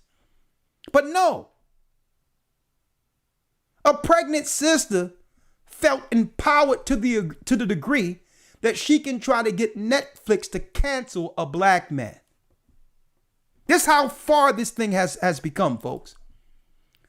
She's going to do all this on Netflix to cancel Dave Chappelle, who's only telling the truth that a black man can actually be incentivized and celebrated for killing a black man. But that same black man is canceled if he hurt the feelings of a gay person with words. What's wrong with that picture? Now, she got herself fired trying to go against a black man, right? But, like I said earlier, Elder Lawyer,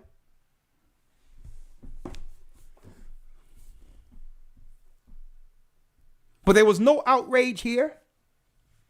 If she got the power to try to get a black man fired from a powerhouse called Netflix, in that position where she can actually go and knock on the big wig doors, you couldn't go to Netflix and say, yo, what's going on with this white woman who's trying to turn little black boys into black girls? See, this is the vindictive spirit, folks. At the end of the day, it's exactly what Albert Pike was planning. The destruction of the nuclear family, and to attack anything that would actually do what? Establish a moral line between God and those who would follow Satan. Last story, Elder Lawyer, before we open it up. I'm going to ask anyone out there.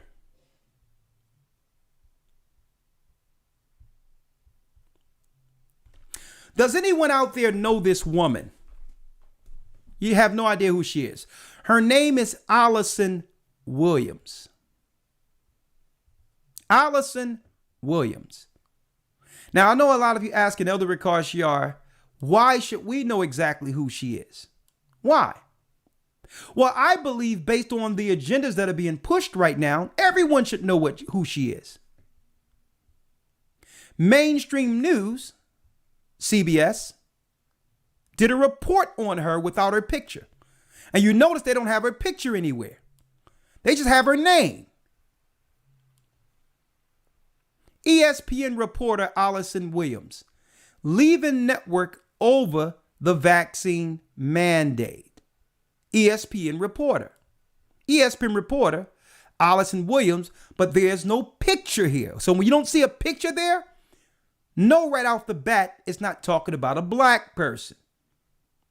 Now, if Allison Williams was black, you probably would see a picture. Yet I digress. Here's my issue, Elder Lawyer. Here she is right now, a white woman who was able to bow out because she don't know enough about the stuff to take it, and she left ESPN because of it. I would expect Stephen A. Smith and others who work at ESPN to have the same outrage against Allison Williamson that they have against Kyrie Irving.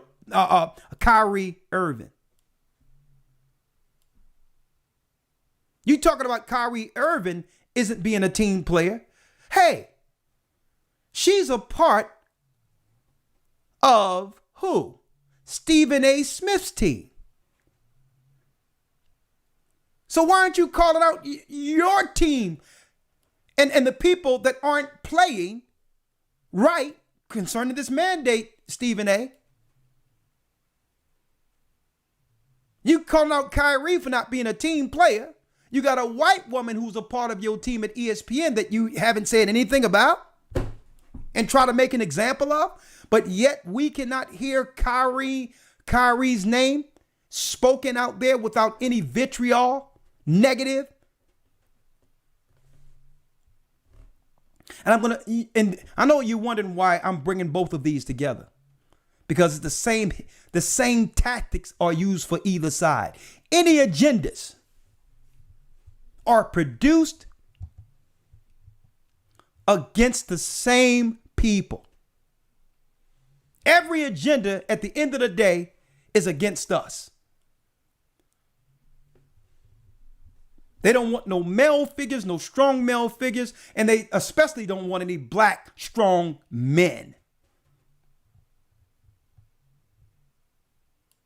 Who's going to stand against the injustices that are done against our people? So I just wanted to point this out so that, because I know others are going to take this up. Okay. Cardi B, when she put something out there, and not Cardi B, excuse me, Nicki Minaj, when she started asking questions, she was dragged through the mud. But how can this white woman by the name of Allison Williams bow out with no fanfare, with no one degrading her, with no one making it hard for her to get another job someplace else? How can this white woman say that she's going to leave a network and she's going to pop up somewhere else? That's why they're not showing her picture, folks. She will resurface unscathed.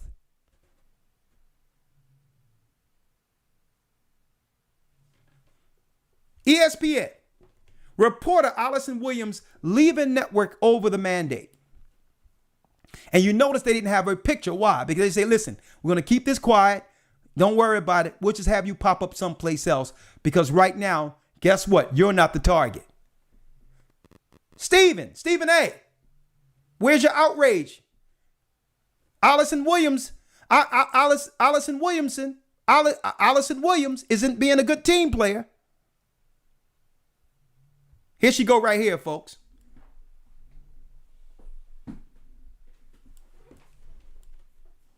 So, why am I putting this all out there before I turn it over to you, Elder, and open up the lines? There's so much confusion out there. We don't know what side to take. We don't understand how to aim proper outrage or where to begin to fight in which on a level in which we'll make a difference. And this is why, Elder Lawyer, I took everyone back to the Bible. This is why I started with the Bible. So that now we'll have a platform to begin to push back with. To say, well, no, I will not be politically swayed through my emotions on any topic without understanding the morality of those who are influencing the public. I first need to know where their moral standards are before I'm moved by anything they're saying. See what I'm saying, Elder Lawyer? Yes, sir. That's the start. This is where you can start to make a difference. Our topic today, you see it. So a lot of people don't know, where can we start? Well, that's easy. Start with a moral code according to the Bible and set that standard. When it comes to our children, know who we're trusting to spend long hours who we're trusting for our children to spend long hours around. That's where we start. Set a line, a moral code. You don't have to offend someone by saying, well, listen, I can't do business with you because why? I don't agree with your lifestyle.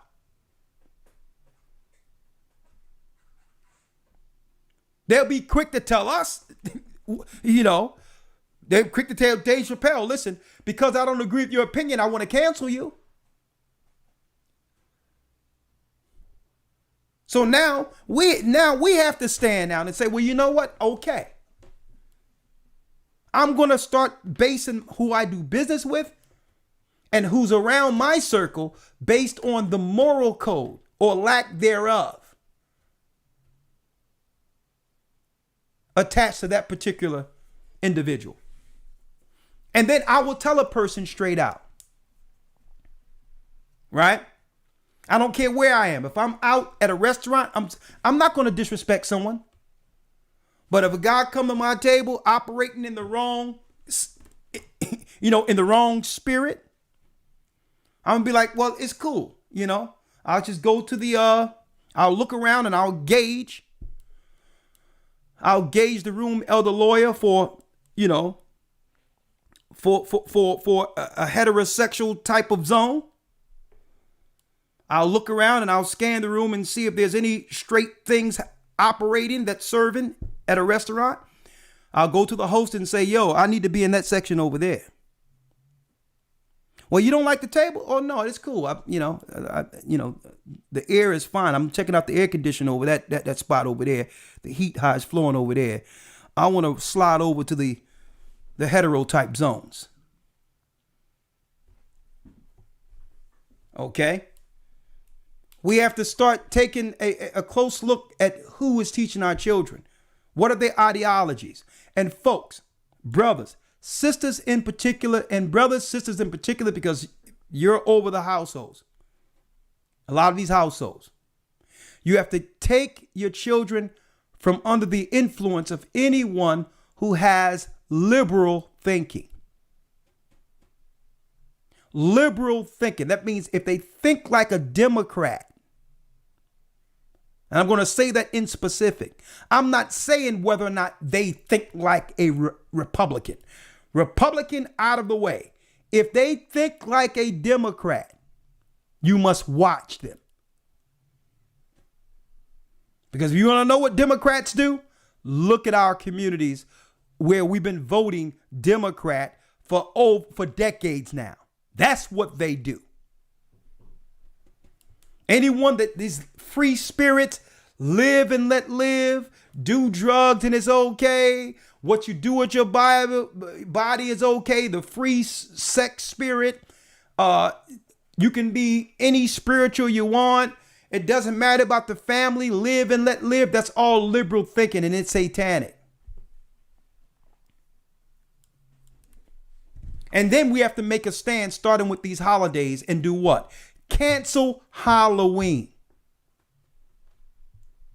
Cancel Halloween, which is really the holiday holiday of Satan that allowed people to begin to cross-dress and do what they wanted to do and be accepted. Elder Lawyer, I'm gonna pass it over to you, and I'm ready to open up the lines in a minute. Yes, sir. First and foremost, I want to say shalom to the family, and in going through some of the information and the articles that you presented, you brought up the controversy at Netflix concerning someone who was a African American, I'm assuming, who identifies as trans. Yeah. And because they identify as trans, they felt that the comedy special presented by Mr. Dave Chappelle, brilliant, I might state, and I want to kind of build my speaking point or talking point off of that.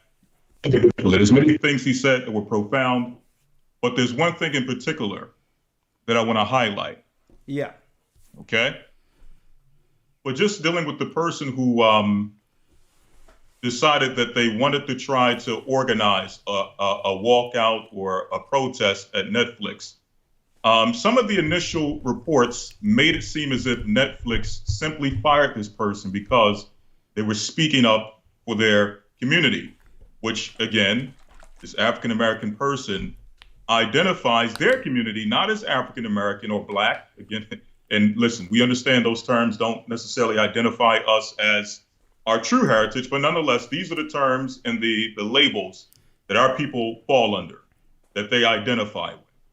So to make the point, this person was an African-American who could be considered an oppressed class under African-American, puts their sexuality before their race. They identify more so with trans than they do with their race. That's not the point. The point is that initially they try to make it seem as if this person was simply sticking up for themselves and sticking up for their community. And because of that, they were disciplined. They were fired. When in reality, and I believe that in this particular article, they highlighted that this was over them releasing information to the public that was not supposed to be released. She released information. She's a pregnant Black woman who identifies as a trans man. But go on. She's a pregnant Black woman who's now, she don't even have a job for her baby to be able to take care of her baby on this, going hard in the paint for these other people who can care less about her. But go on. Exactly. Now, hard in the paint, huh?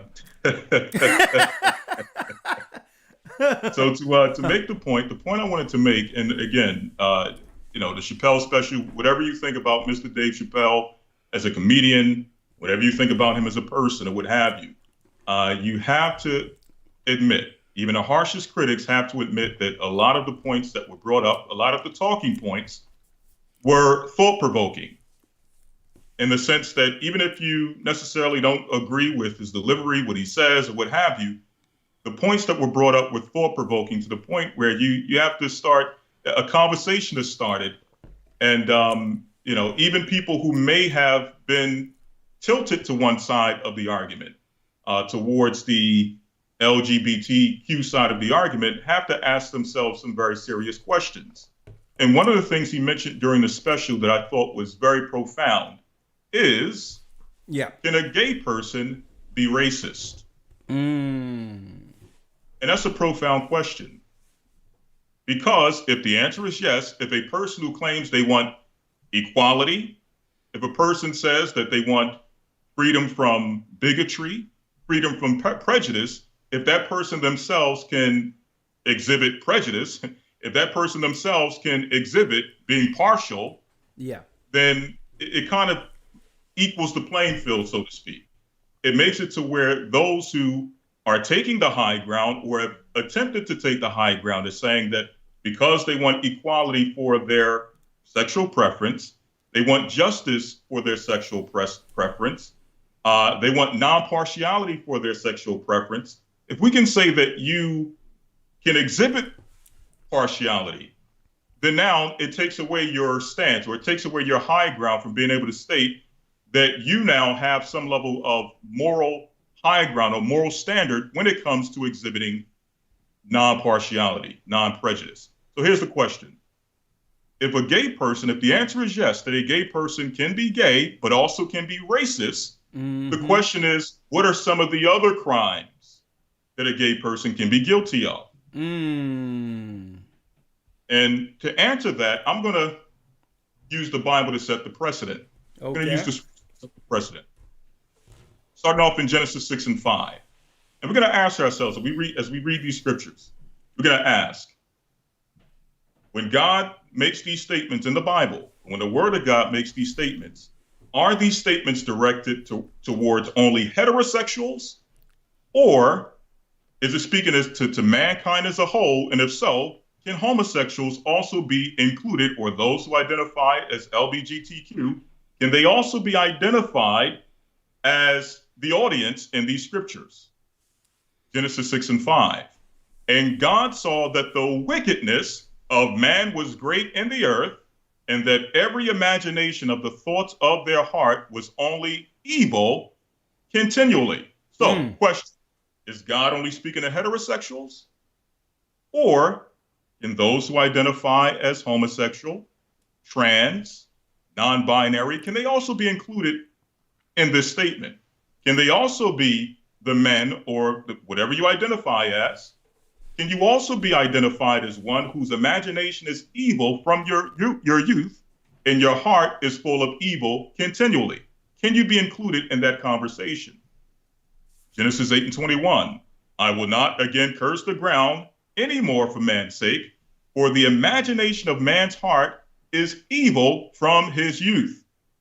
Does this only apply to heterosexuals? Do only heterosexuals have evil imaginations against God from their youth? Or can those who identify as LGBTQ, can they also have evil imaginations against God from their youth? Continuing, Psalms 14, 2-3.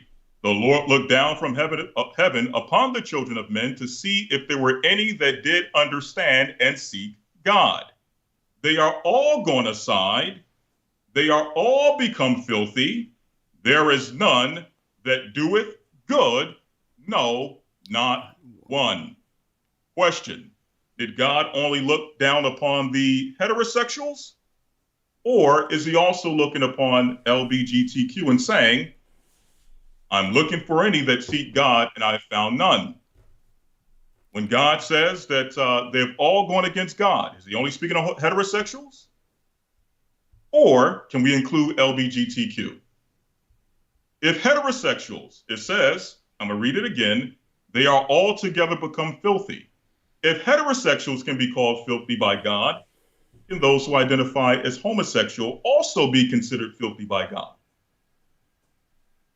They say they want equality. They say they want the playing field to be equal, non-partiality. Well, according to the Word of God, we're making this partial according to the Word of God and showing you that, hey, if it can be applied to the heterosexual, who else can it be applied to? Can it be applied to the homosexual?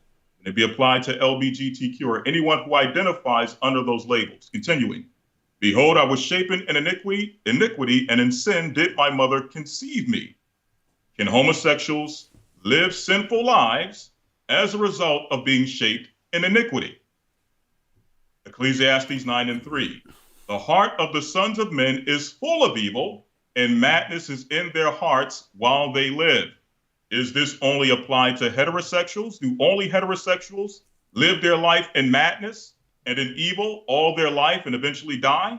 Or can this also be applied to LGBTQ? Last scripture, Matthew 15-17, closing out with Christ.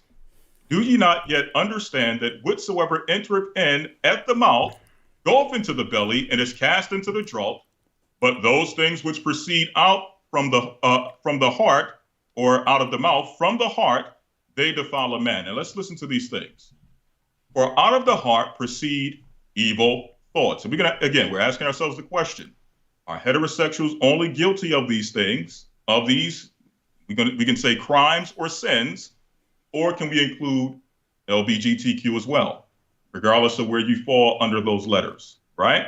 Listen to the crimes against God and humanity. For out of the heart proceedeth evil thoughts, murders, adulteries, fornications, thefts, false witness, and blasphemies. Question. If God is speaking, or if Christ is speaking about mankind in general, is it possible that a person who identifies as LGBTQ, is it possible for them to exhibit evil thoughts? Is it possible for them to commit murder? Is it possible for them to commit adultery? Is it possible for them to commit fornication, including things such as molestation? We have to ask ourselves, the people who are committing molestation, is it only heterosexuals or those who identify as LGBTQ? I'm trying to be careful with my words. Those who identify under LGBTQ, can they also be guilty and have been guilty of committing fornication or acts of fornication, such as molestation? Is that possible? Is it possible for someone who identifies as LGBTQ to steal, to be a thief? Is it possible for someone to identify as LGBTQ to be a liar, to have ulterior motives, to not be altruistic in their agenda? Is it possible for someone who identifies as LGBTQ to commit blasphemy? And if the answer is yes, am I homophobic? Am I transphobic? Am I anti-gay? For pointing out when someone who identifies as LGBTQ, when you find them committing these crimes or these acts against God or against their fellow man, by pointing these things out, am I transphobic, homophobic, anti-gay, anti-lesbian, anti-LGBTQ when I find you guilty of these things or catch you doing these things and I point it out? Can you say that I'm being somewhat of a bigot or prejudiced against you if I find you committing a crime or committing an act that is against God or your fellow man, call you out on it? Can I now be considered anti-LGBTQ? Okay? And the reality is that by giving a preferential treatment, this is my last point, by giving preferential treatment to a particular group of people, it can be any group, but in this case, we're talking about a group who identifies specifically with, sexual preference, sexual orientation. I know they don't like that label, but that's just what it is. Okay? By giving a group of people uninhibited preferential treatment, you allow them to commit crimes against God and against their fellow man and always have an excuse when they're called out on it. Always have an out when they're called out on it. And that's my point. With that, I conclude. See, and I'm glad you brought that out. You understand, because put it this way. And I'm gonna go back to my original premise, Elder Lawyer. I believe that anyone, regardless of what you do in the privacy of your bedroom, should be protected under the law for someone who's committing a crime against them. Right? Thanks. But here's where special protection becomes dangerous. When someone know they have special protection and is using that as a shield to harm others, so that now when there's recourse for their actions, they can claim, well, no, you are attacking me because I'm gay. No, I'm attacking you because you, as a person who I didn't know was gay until you said it, attacked me. Right. And that's what it is. They're using these protections to harm, to hit and hide their hands. And now when people are coming back at them, they can now, under these political protections, cry foul. What I'm saying was no. We have to set a precedent then, because that means you have what? You have a double standard. You have something else when you come in the presence of us. Political protection. And what happens when you give someone that type of power and they know there's no consequences for their actions? I'm going to show you what happens. Look at your screen. father is suing. A lot of some of this was brought out in the academy, but I had to bring this one out. Y'all need to get in that academy, folks. But anyway, father is suing woke London County after his 15-year-old daughter was DPAR. I'm going to say it backwards because you know these algorithms here. DPAR in gender fluid girl's bathroom by a skirt wearing male student, only for cops to arrest him after he complained at a school board meeting. So under these laws now, a young boy can put on a skirt and go into a gender fluid bathroom, whatever that is, where a girl he been thinking about and sexually assault this girl. The father was arrested and the young boy was transferred to another school. This is what happens under these rules, folks. The predators actually receive what? Immunity while attacking society. This is what happens. So it's time, Elder Lloyd, so now what is time for? You know what it's time for? It's time for a conversation. Sir. It's time for a conversation. If you can't act right amongst the traditional system that got us to where we are now, it's time for us to say, you know what? We're going to have our regular male and female bathrooms going forward. And if you want to have something different, guess what? We're not going to change 95% of the population's rules and traditions for the vast minority of people who have a certain sexual preference. You get your own gender fluid bathrooms the way you used to have them and allow us to do what? Keep our values. Have bathrooms for you. If that's what you like and every man and woman all can go in there, guess no one's stopping you because you're only a small segment of the population. But it's time for lines to be clearly drawn. And where parents have to stand up and say, if you got gender fluid bathrooms where my children aren't safe, I'm taking them out of this school. I'm taking them out of this school. Because we're not going to change everything for 5% of the population and a segment of that 5% have an axe to grind against us all. These people, no people should have political protection under what?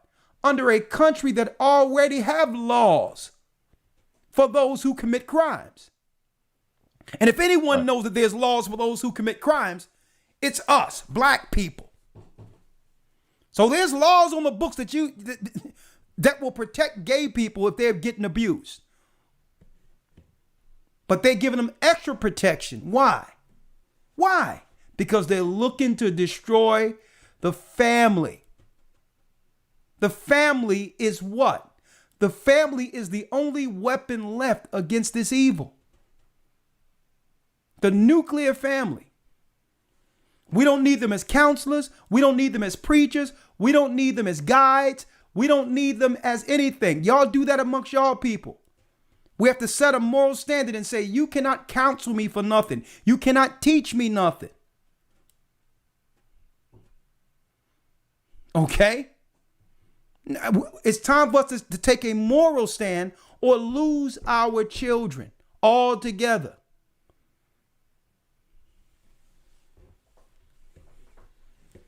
The insane is running the asylum.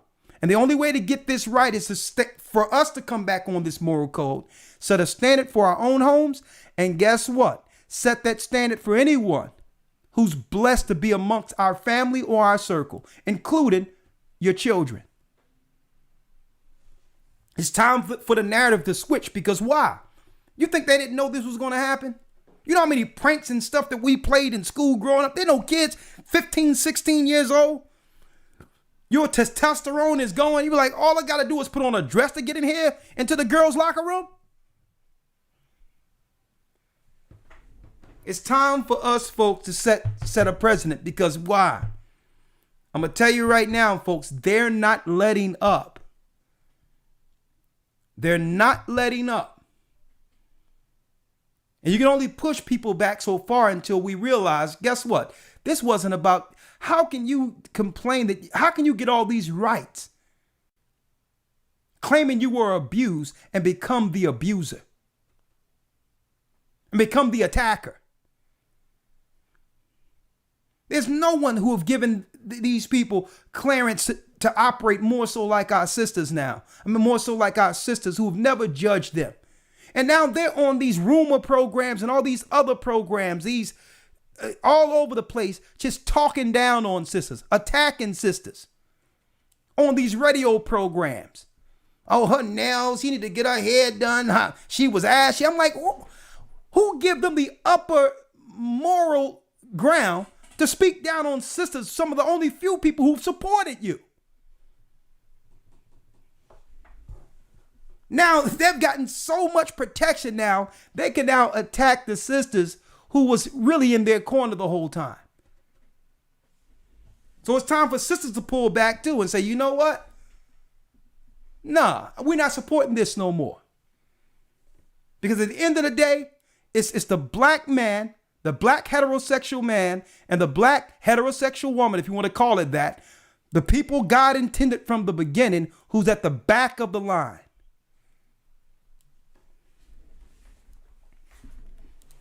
Elder Lawyer, anything else before we pull in the calls here? No, sir. Let's go to the calls. Okay, and let's talk about it. What are we talking about? The vindictive spirit of Sodom. It's time for the righteous. We must now gain control against the victim narrative. We must gain control over the narrative no more. Okay? Why is it that when a black man dies, just a black man died? It had nothing to do with what his sexual preference was. But if a gay man dies or get killed, still black, he must be highlighted because it must have been a crime against his sexual preference. Something is seriously wrong when thousands of black men get killed every year. Crimes go unsolved in America when it comes to black men, and none of us should be harmed. But yet you're going to highlight black the gay life, the gay people who get killed that are black, and only 28 of them died. Not to say any number is good, but compare 28 black people who's dealing with that lifestyle compared to the thousands in America, and none of those stories are ever make headlines. What's wrong with that? That would have us believe that there's some epidemic of people stalking and taking down people who's in that community. It's time for us to say no more. I don't think anyone should bully or come against a person regardless of what their sexual persuasions are. I don't think anyone should get special attention or special protections politically, because usually they abuse that protection. Mm-hmm.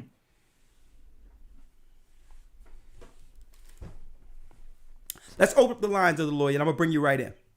Yes, sir. My brother.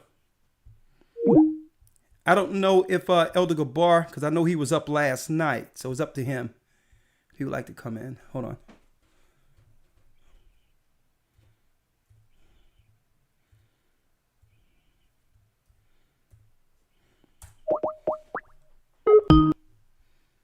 Blog Talk Radio. Welcome to Blog Talk Radio. Please hold and you will be able to listen to the show. Okay. Unmuted. Okay, I'm live on Blog Talk. It's time for us to take control. I mean, we've been losing ground for how many years without saying anything? And guess what? And no one is talking about coming against anyone. But it seems like these rules that are on the books are now being targeted at our children. And now I find out that they're looking to actually lower the age of consent so these grown people can get access to more children without what? Without being charged with molestation. It's time for us to say something about this. Let's open up the calls. Let's see here. 515-605-9327. Natasha is waiting on the line. 941 area code. You there, the lawyer? Yes, sir. Okay, great. I got you on anytime you like to say something. All right, Natasha, you're live. How you doing, Elder? How you doing, Elder Lawyer? You hit it on the nail. It's very prevalent in the schools. You know, again, being that I work in the school or whatnot, and they are hired. It's hired everywhere. The counselors, teachers, principals. It's like it's very well protected. You know, and it's around the kids. And again, like I said, you know, who are starting with, you know, around elementary, and it's gotten so freely, you know, that it's just, like I said, it's everywhere. You know, the counselors, and then, you know, you can't say anything. You can't say anything about it, because if you do, you know, that's being raped. You know, it's being racist, or, you know, you feel a certain way about someone, you know, how should I say? What is the word I'm looking for? I'm so sorry. You being biased, like you know, well, what's wrong with them or whatnot. And it's being taught, and it's being taught in schools, you know, when you have your kids and they go to the counselors or whatnot, you know, it's there. You know, it's okay for them to, you know. Well, let me ask you, because what you're saying is apparent. It is there. My question is, because it's not going anywhere. It's only going to get worse. My question is, knowing that, do you have children in those schools? I have children in the schools. I have one in high school and two in middle school. Okay. And good thing that. But knowing that, what are you doing to shield your children from that ideology if it's everywhere? What are you doing? Because eventually, let me tell you, and I know the influence a teacher can have on a student. Yes. I mean, a lot of teachers I grew up with shaped my direction in the absence of my parents. Yeah. When they sing certain talents, they say, "Yo, why don't you join theater? Why don't you go into the art club? Why don't you? What do you think about this?" So it was outside my parents, when it was really the community were all churchgoers. So there was really not like it is now, where you got Satanists and all types of perversions and all that in our inner city schools. Yeah. And so what I'm saying is, we need to do something, because that in of itself is a disadvantage. Because when you go into the suburbs and other schools outside of our community, it's so different. They don't allow So when I'm asking but when I'm asking you, knowing that they may push these progressive ideas on your children against your moral code, what are you doing to move your children out of harm's way, so that they're not affected? Affected by these people. I have one, you know, me and my family, we pray every morning before they go to school, and I've had conversations with them. I keep conversations with them about that. You know, that they know that it's wrong. I've actually changed schools a couple of times. You know, if it was something that I didn't like. You know, I've changed schools before. You know, I took them out public and put them in, you know, something a little more smaller or whatnot. But even the smaller ones are getting out of hand now. Let me show you. Let me give you an example and tell me if this is something along the lines you've done. Right? They tried to teach sex education in our schools during the time. At one time, they first it was hygiene. And they wanted to bring in, I don't know what hygiene class. We're talking about, we learned to wash up at home. What are you talking about? But it was called hygiene. Then they wanted to go into sex education, where, you know, one of my peoples came up to the school and say, well, nah, I don't want him learning that. Okay. So what I'm saying is we must find out what the curriculums are that's being given to our children. Pick and choose, and then go to the administrator and let them know the things which compromises you being able to raise your son and daughter traditionally.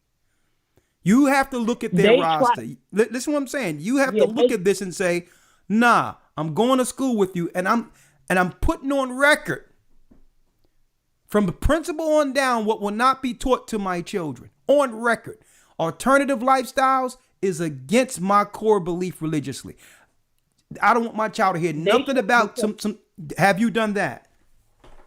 They tried it with my They tried it with my high schooler. They tried to teach sex ed, and I was against it. And the teacher, it was so funny because the teacher called me, and he was like, "Well, he can't get a grade for it because we really need it." And I said, "Well, what's the reason why he needs it? What's the whole point of him needing it? I don't want him doing it." He was like, "Well, yeah, he needs the grade," and it was just it was a whole bunch of mess. And and this was during the pandemic, at the time when they was homeschooling or whatnot. And I was like, what was the point of them having this education? He can get it from me. I can have a talk with my child about this. So they tried to push it. They tried to. Exactly. And the thing is, as parents, and believe it or not, I can honestly say that I'm always constantly, fighting, just to try to make sure if your kids is all right in school. One day my son came home and he was like, "Mom, I'm not kind of feeling comfortable in school because I have something, kind of sitting by me." And I'm like, "Well, are they saying anything to you? Are they, and I really felt, I felt what he was saying or whatnot. I was like, well, just ask the teacher, can you, be put somewhere else? Can you play somewhere else?" And like I said, the teachers that come into the, coming in right now or whatnot, I mean, is prevalent. It's everywhere. Listen, you can't, if you come to them and say something about it, they kind of look at you wrong or whatnot. It doesn't matter. It's heavily protected. See, but sister, this is what we have to do because, of course, sisters are more agreeable, and by nature, that's the way sisters are. The reality is, when I come into a set, I'm coming in with full authority. I'm coming in with the authority that what? Your salary is being paid through tax dollar money. I'm not coming in there to offend you either. I'm like, no. Now, I'm not fighting some evil indoctrination in my home that's changing how I've raised my home. It's not going to happen. And I'm not paying you to do that. So I go to them and say, listen, no sex education. I don't care about the grade. That doesn't translate anywhere. That's not translating into the world. Because any education, education, it's indoctrination. When they start teaching about sex, they're giving children ideas on how to have sex. That's what it is. They weren't even thinking about it until they got that class. They started teaching about suicide prevention. And what happened? Suicides went up because children at one point didn't know suicide was an option until the class. Right. So they come from a victim stance, but it's really planting seeds and choices in your child's mind. Are you depressed? One day, my son, matter of fact, I'm gonna push you on the whole. I can tell you online. One day, my son was in school, and the teacher asked him, because they know I'm straight masculine. I'm coming in in defense of my son, especially when I know what's going on and some of that mess up in there that I already told him. I don't do any holy days. I call it holy days. They said holidays. I'm like, no, these are holy days. Don't try to put an I in it. These are Satan's holy days. No holy days for my son. Holidays, yeah. I is synonymous with Y. No holy days. No Christmas. No, none of that. No Easter egg hunts. None of that. But I say it I'm like, it's against the traditions of my forefathers religiously. And I make it clear. No pork, no this, no that. Okay. And I tell my son I can compensate in other areas.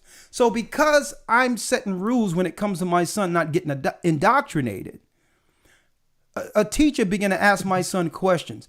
Oh yeah, your father, does he hit you with his hand or with a belt?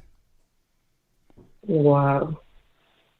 So implying that I hit my, this is the question they ask.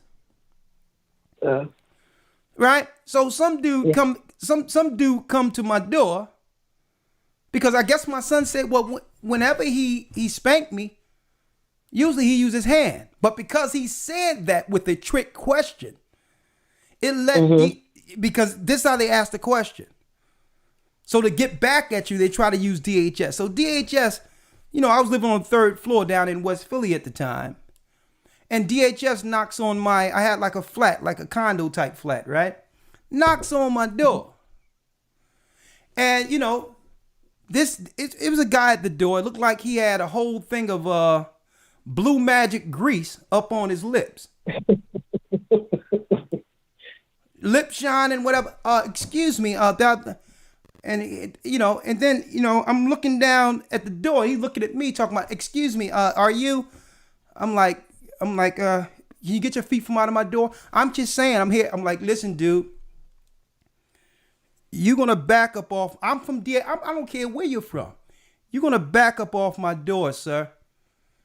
I'm a holy man, but I'll pray over you afterward. You understand me?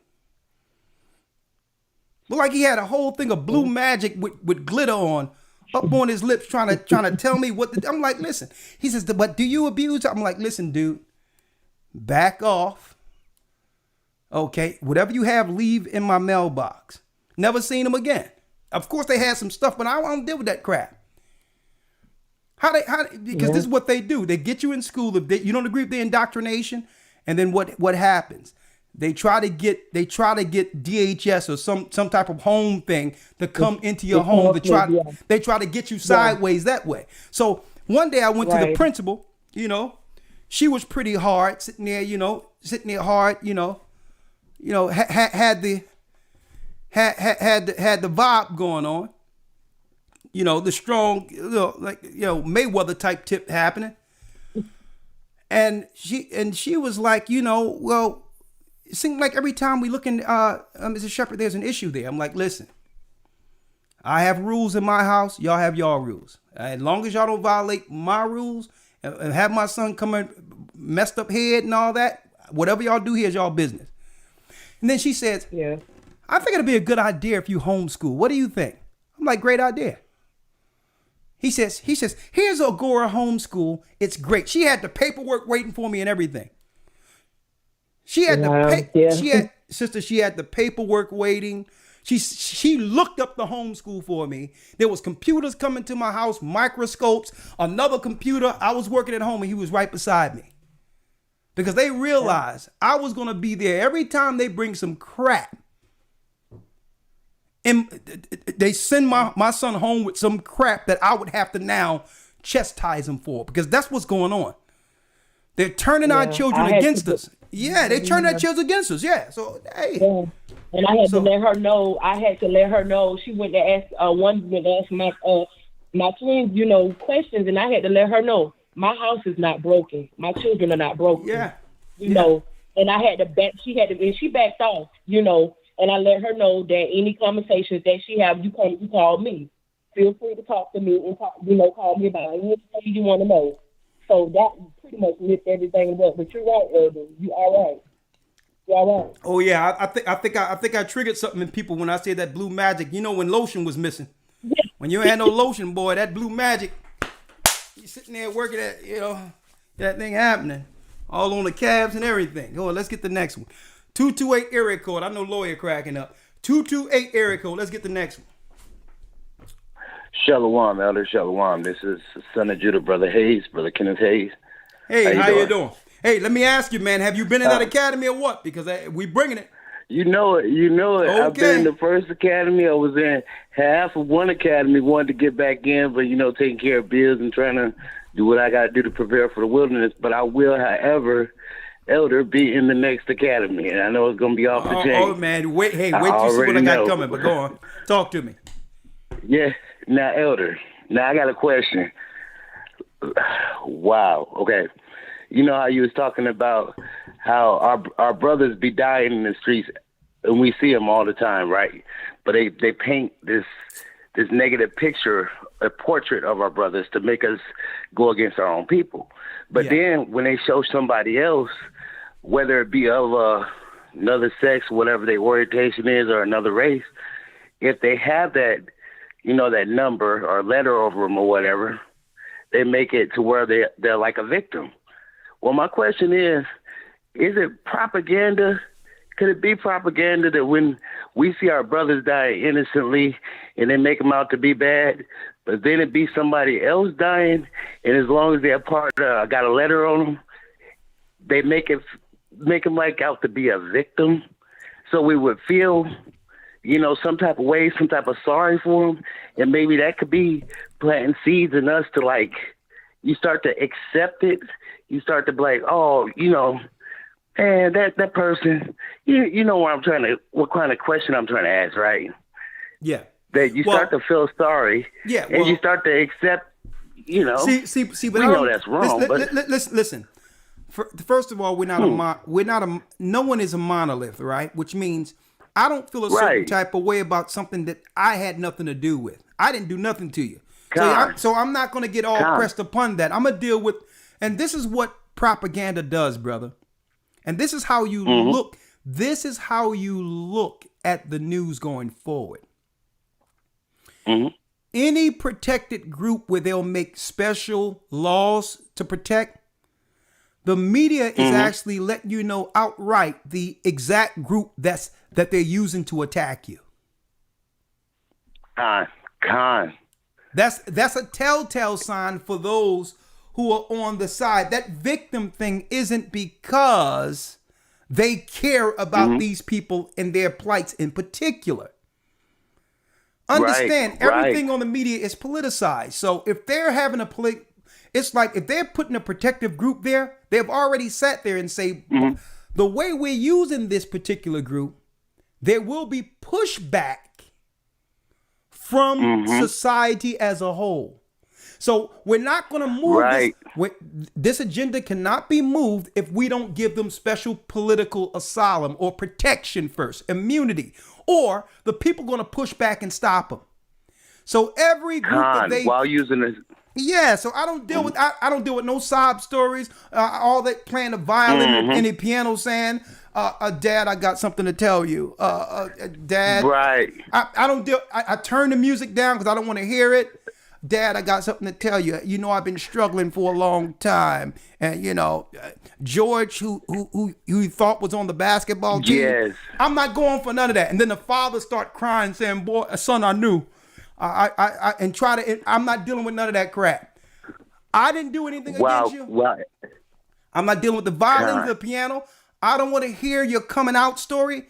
Because I'm not telling you when do heterosexual people or people who naturally got to say, I'm coming out as a person who like women? Elder. I'm not dealing with none of that mess. Is that like their lesser magic?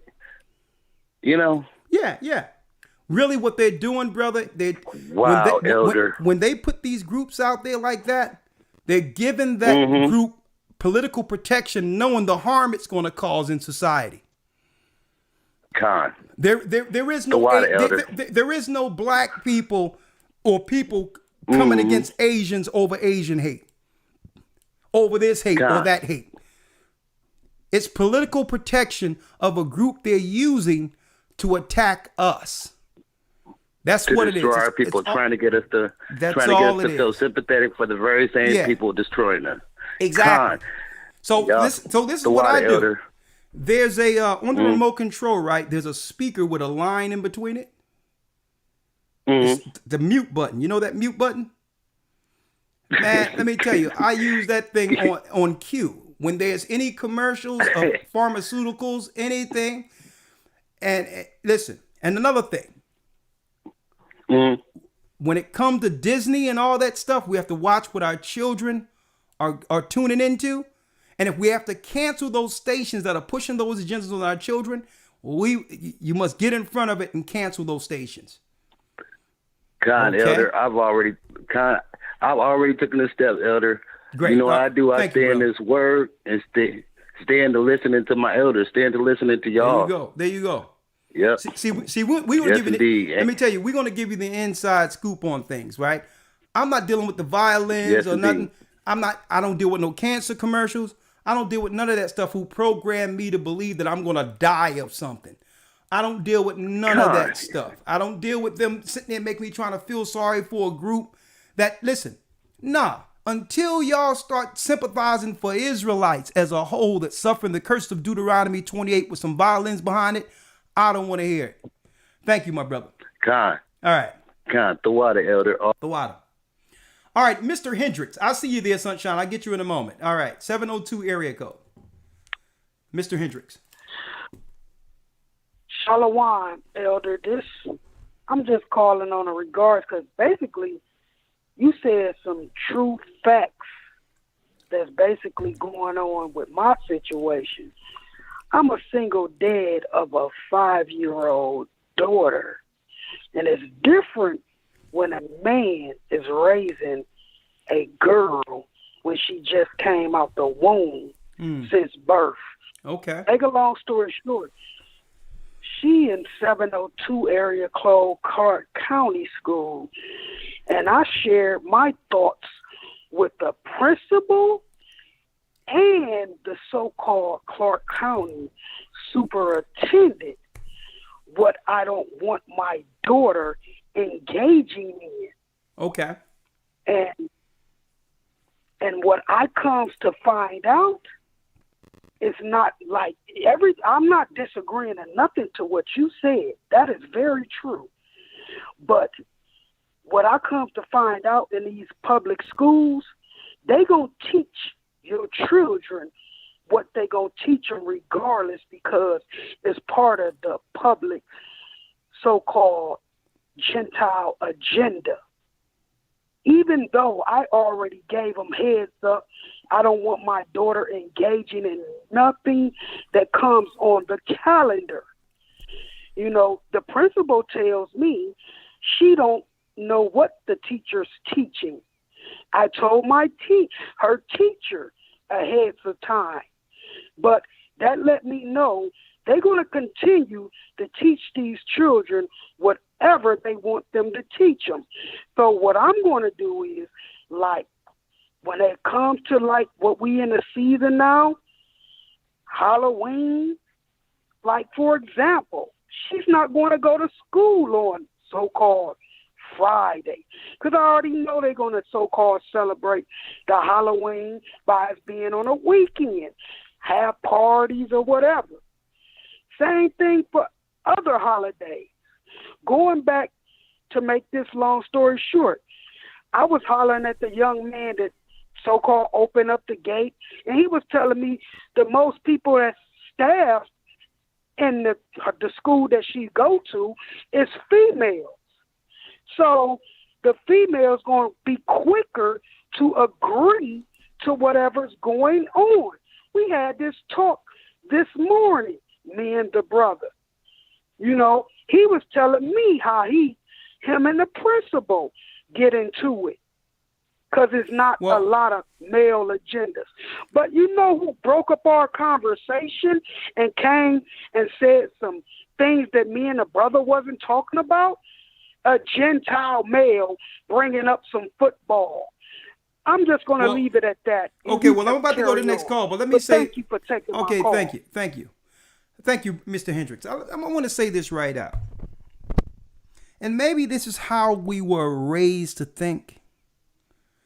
So I thank the Most High for the opportunity to have traveled the whole earth and been amongst different environments that give me an outside perspective. Because something in our minds and our communities make us believe that we have to accept whatever someone is giving or telling us. No, we don't have to do that. I see in other communities where people are pushing back. And they say, no, it's our tax dollars that's funding you. Where they're going to certain meetings and finding out who's going to be the next administrator, who's going to replace who? The principal that the community is getting rid of. Okay? So this lack spirit to believe that they're going to do it anyway is why they continue to do it. If we come together and say, well, listen, you know that's tax money, right? And guess what? If y'all continue to send these freaks over here, guess what? You're not going to have a job politically. We're going to get you out of here. And other communities outside of our communities does exactly that. They set the standard for what's being taught in their communities. And when I don't care whether or not they're trying to bring the flag and everything else, I've seen communities say, well, listen, y'all can take that in the black neighborhoods. Y'all can take that someplace else. It's not going on here. And you know what? Because their tax money pays for it.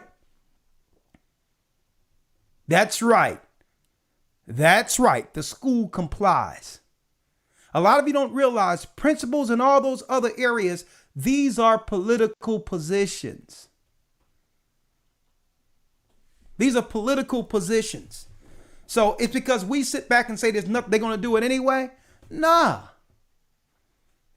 It's time to push back and say, well, listen, if you're going to do that anyway, we're stopping everything. You're not going to teach our children sex before we got an opportunity to do so.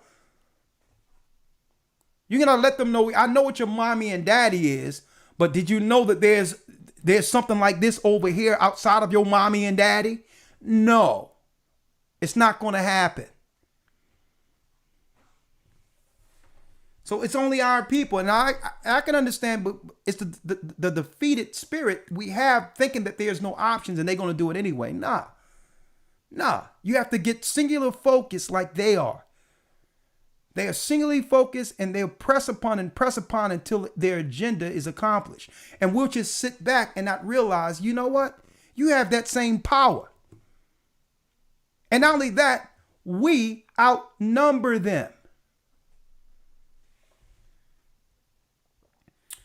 Devonda. Yes. Yes. You're live. Okay. Greg, you're next, and then Sunshine. Thank you for the lesson. All praise be to the Most High. Yes. I had a comment because, like, I have a fourth grader, and we just relocated from Greensboro to like Hickory, North Carolina, and so it's more suburban compared to Greensboro. Okay. And so we're originally from New York, and like it's a totally different atmosphere for my children. My daughter is the reason why I call is because I feel like she's been having more of a battle with her teacher because they call me and say, hey, she's not cooperating. She's not like going in line of what they deal with curriculum. And so when I ask my daughter, what's the problem, what's going on? She tells me like, hey, Ma, you know, I don't understand what is the things that they want me to understand. And I'm like, what do you mean? She's like, well, my teacher's a guy. And when I met the teacher, it's a feminized man. And so they want her to get more studies in with understanding that a man needs to be more gentle, or she needs to be able to understand the more feminized way of being open to, okay, it's not the way that things should be. But we just went through a whole pandemic where they were at home most of the time at school. So I was doing more of teaching them outside of school. And so I was putting in what I need to teach them as a mother, you know what I mean? And I'm like, as a mother, I'm saying, okay, well, you know, a man does this and a woman does that. And so now you're going back to school and you have these questions to where they're actually teaching you to compromise those things.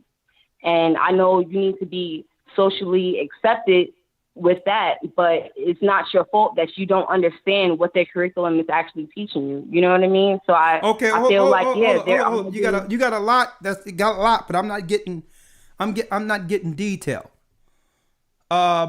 When it talks about your daughter saying that the teacher is trying to teach about a gentle man, let's focus there. A man is a man. What is this teacher trying to convey? What is the psychology? What is the better frame? What is the psychology behind what he's showing your daughter? They have like this new thing that they're introducing in the school system where there's no, like you said, gender exact topics.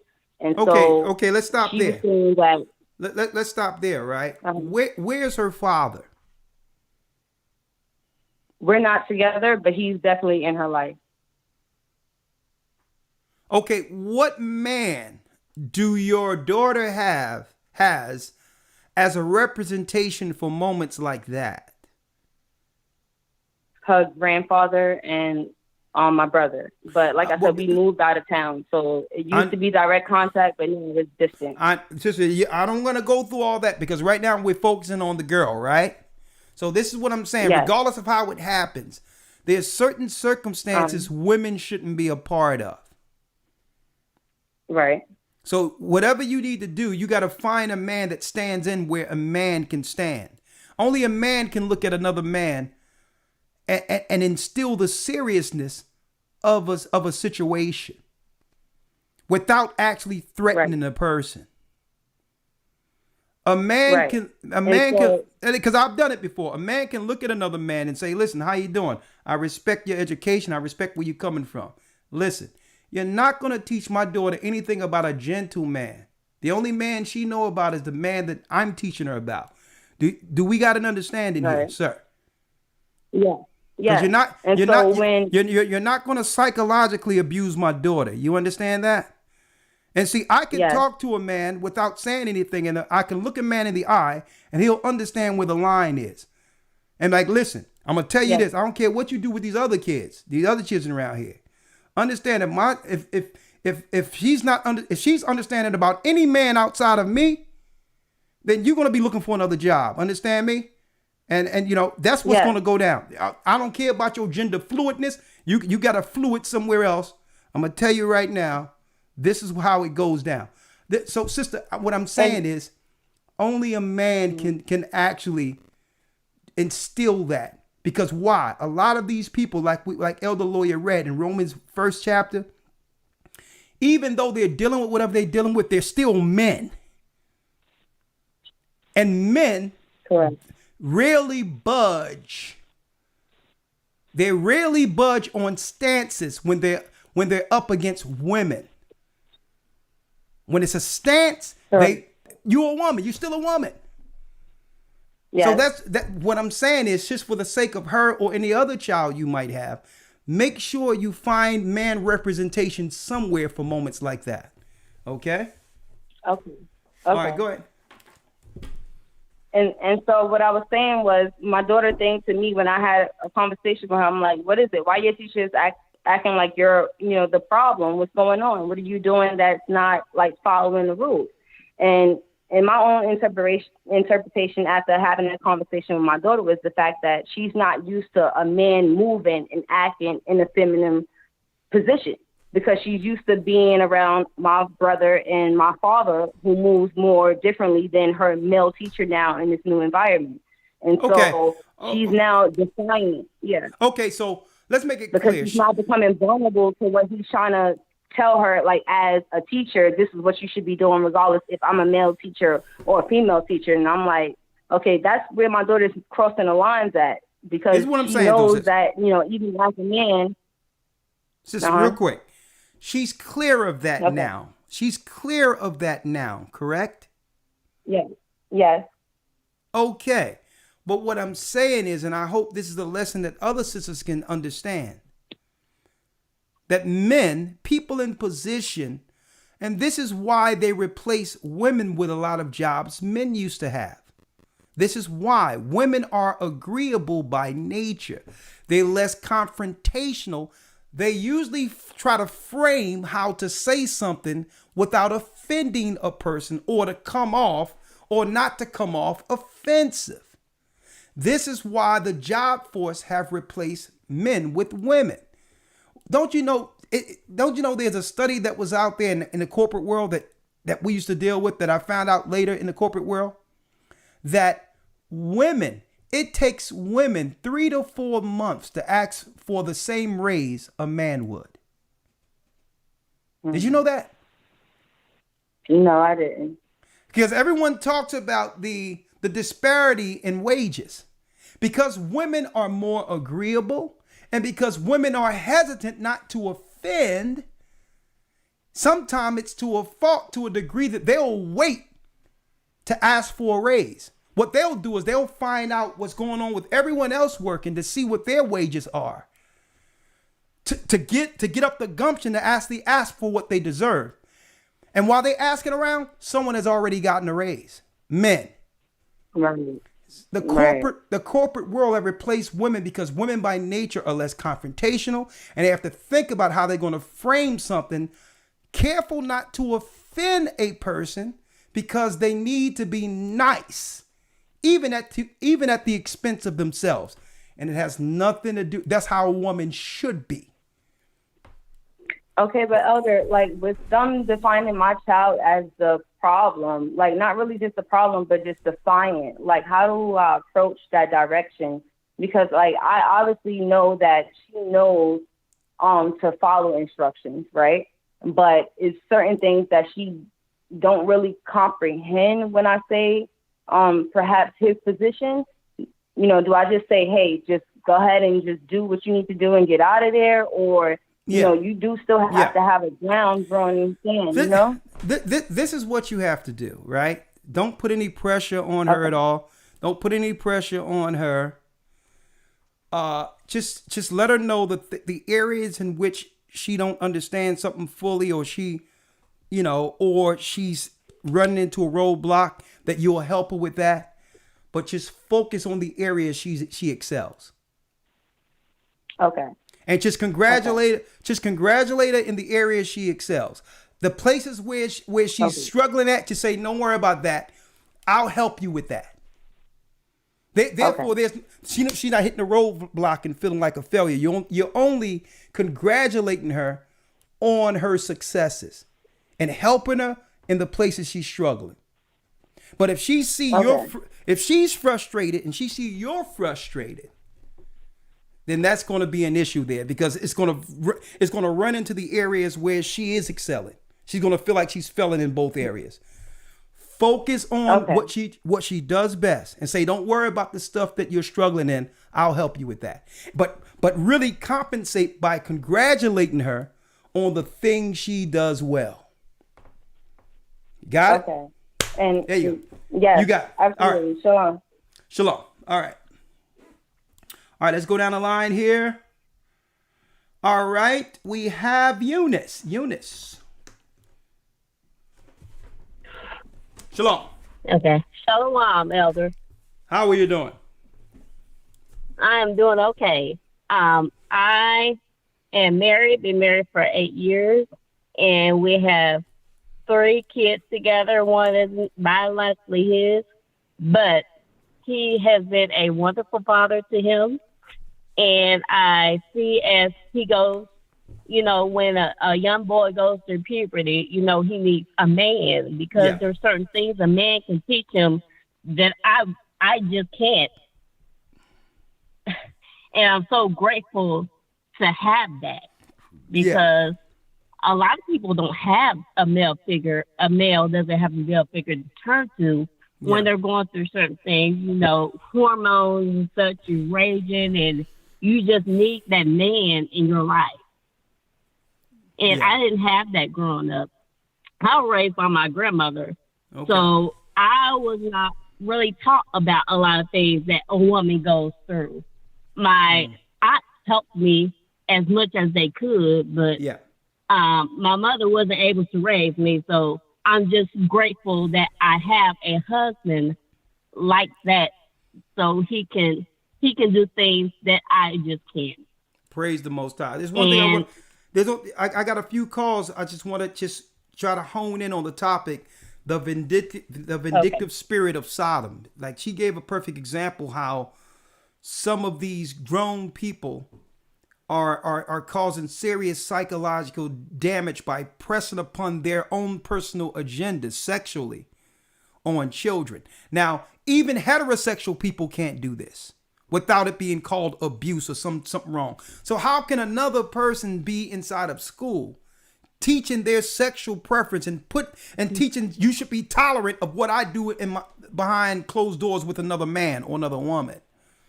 So I was making that as an example of like, we need to target these vindictive spirits and say, nah, I need you to teach reading and writing.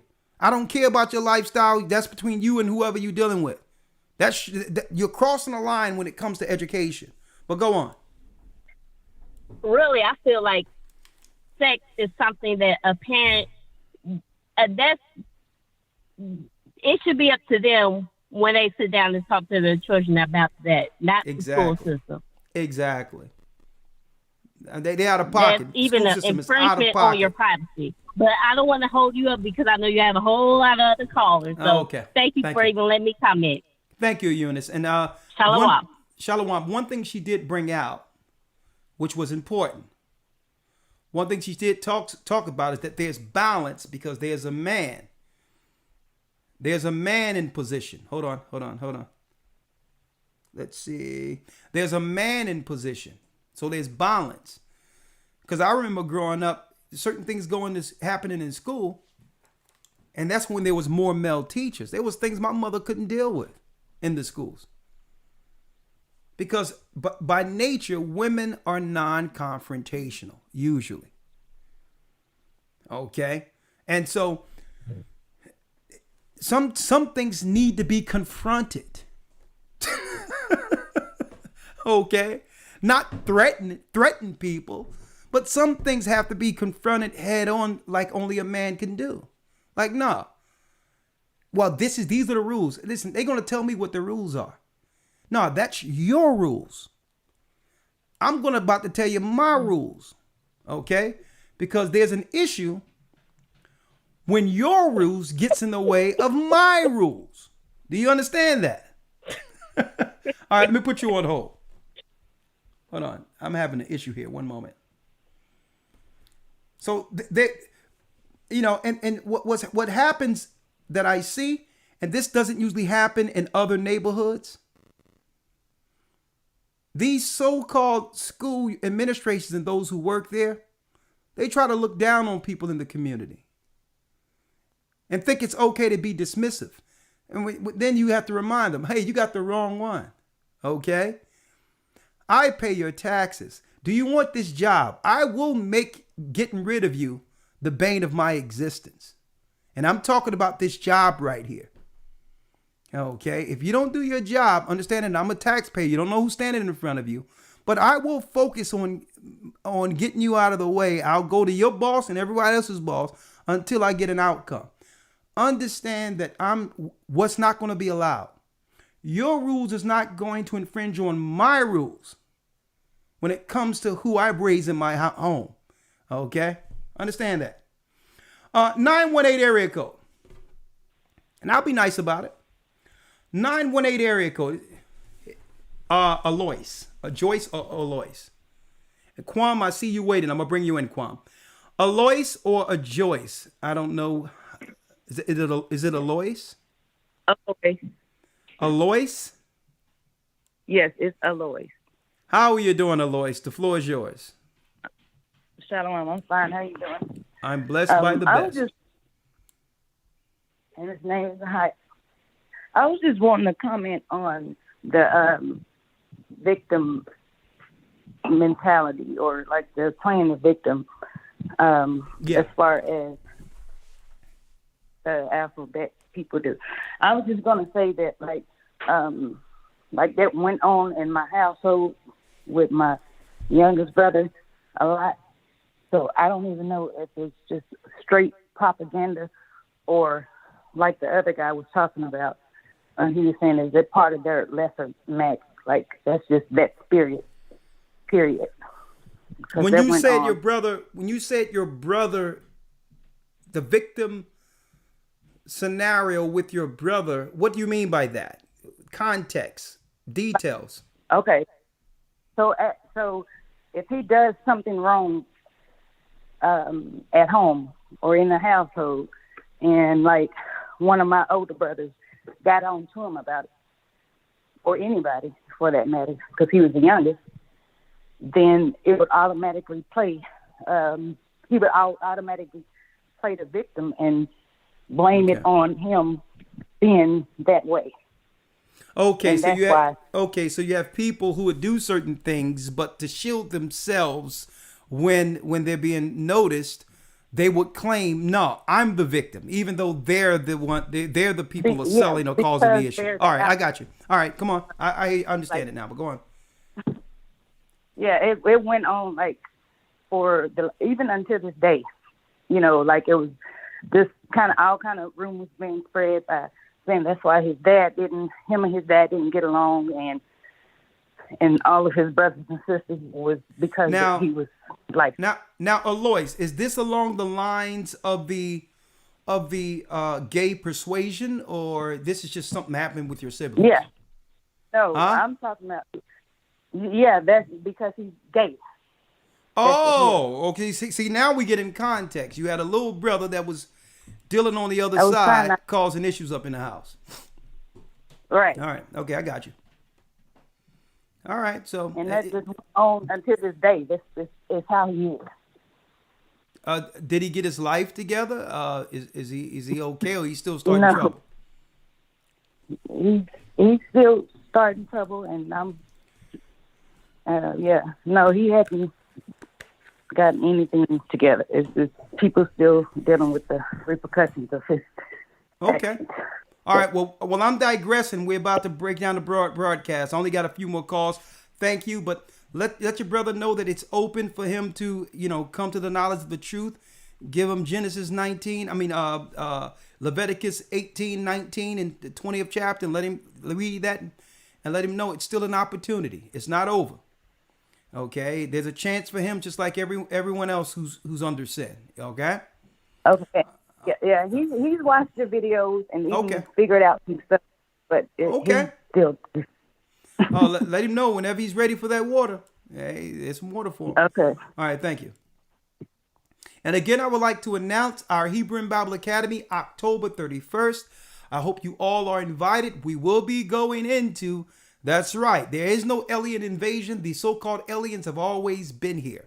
The Catholic Church and the Islamic Church, all the churches have hid the fact that the fallen gods are the true controllers of this earth. And I'm going to go into that in the academy.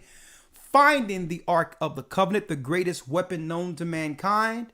That's right. We'll be going into the Ark of the Covenant, the power of the Ark, and how the Most High will reveal that back to us again in the wilderness.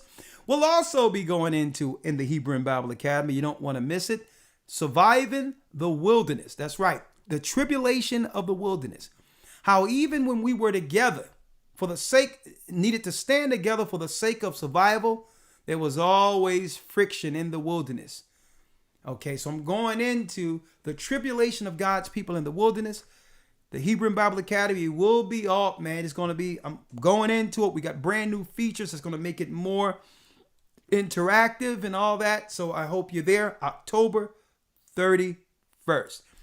Elder Dell just put the link in the chat. HistoryTimes.org. I hope to see you. It's 3 full months of serious information you cannot get anywhere on earth, only amongst this church.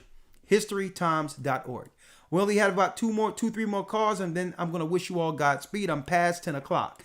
Qam is live from the New York body. Qam. Hey, Shalom, Elder. Shalom, Qam. How are you? I'm all right, man. Blessed by the best. I just wanted to say, I've been dealing with this for a while myself, with the family and all that kind of stuff in school. One particular thing, I just want to say 2 things, but one particular thing that came up. My daughter, I don't know if you're familiar with roadblocks and all that stuff, but my daughter was being, I would say, recruited, I guess, or trying to be recruited, to accept the fact that there's alternative lifestyles out there by the people that play on it, because it's like an online thing. It's a bunch of little kids, and a lot of them are saying, I'm gay, I'm lesbian, this, that, the third. And my daughter began to speak out about it based on the stuff that we told her, and was trying to convert them innocently, to read the Bible and to understand that, being part of the letter group is not what Christ would want. It's against the Bible, against God. But go on.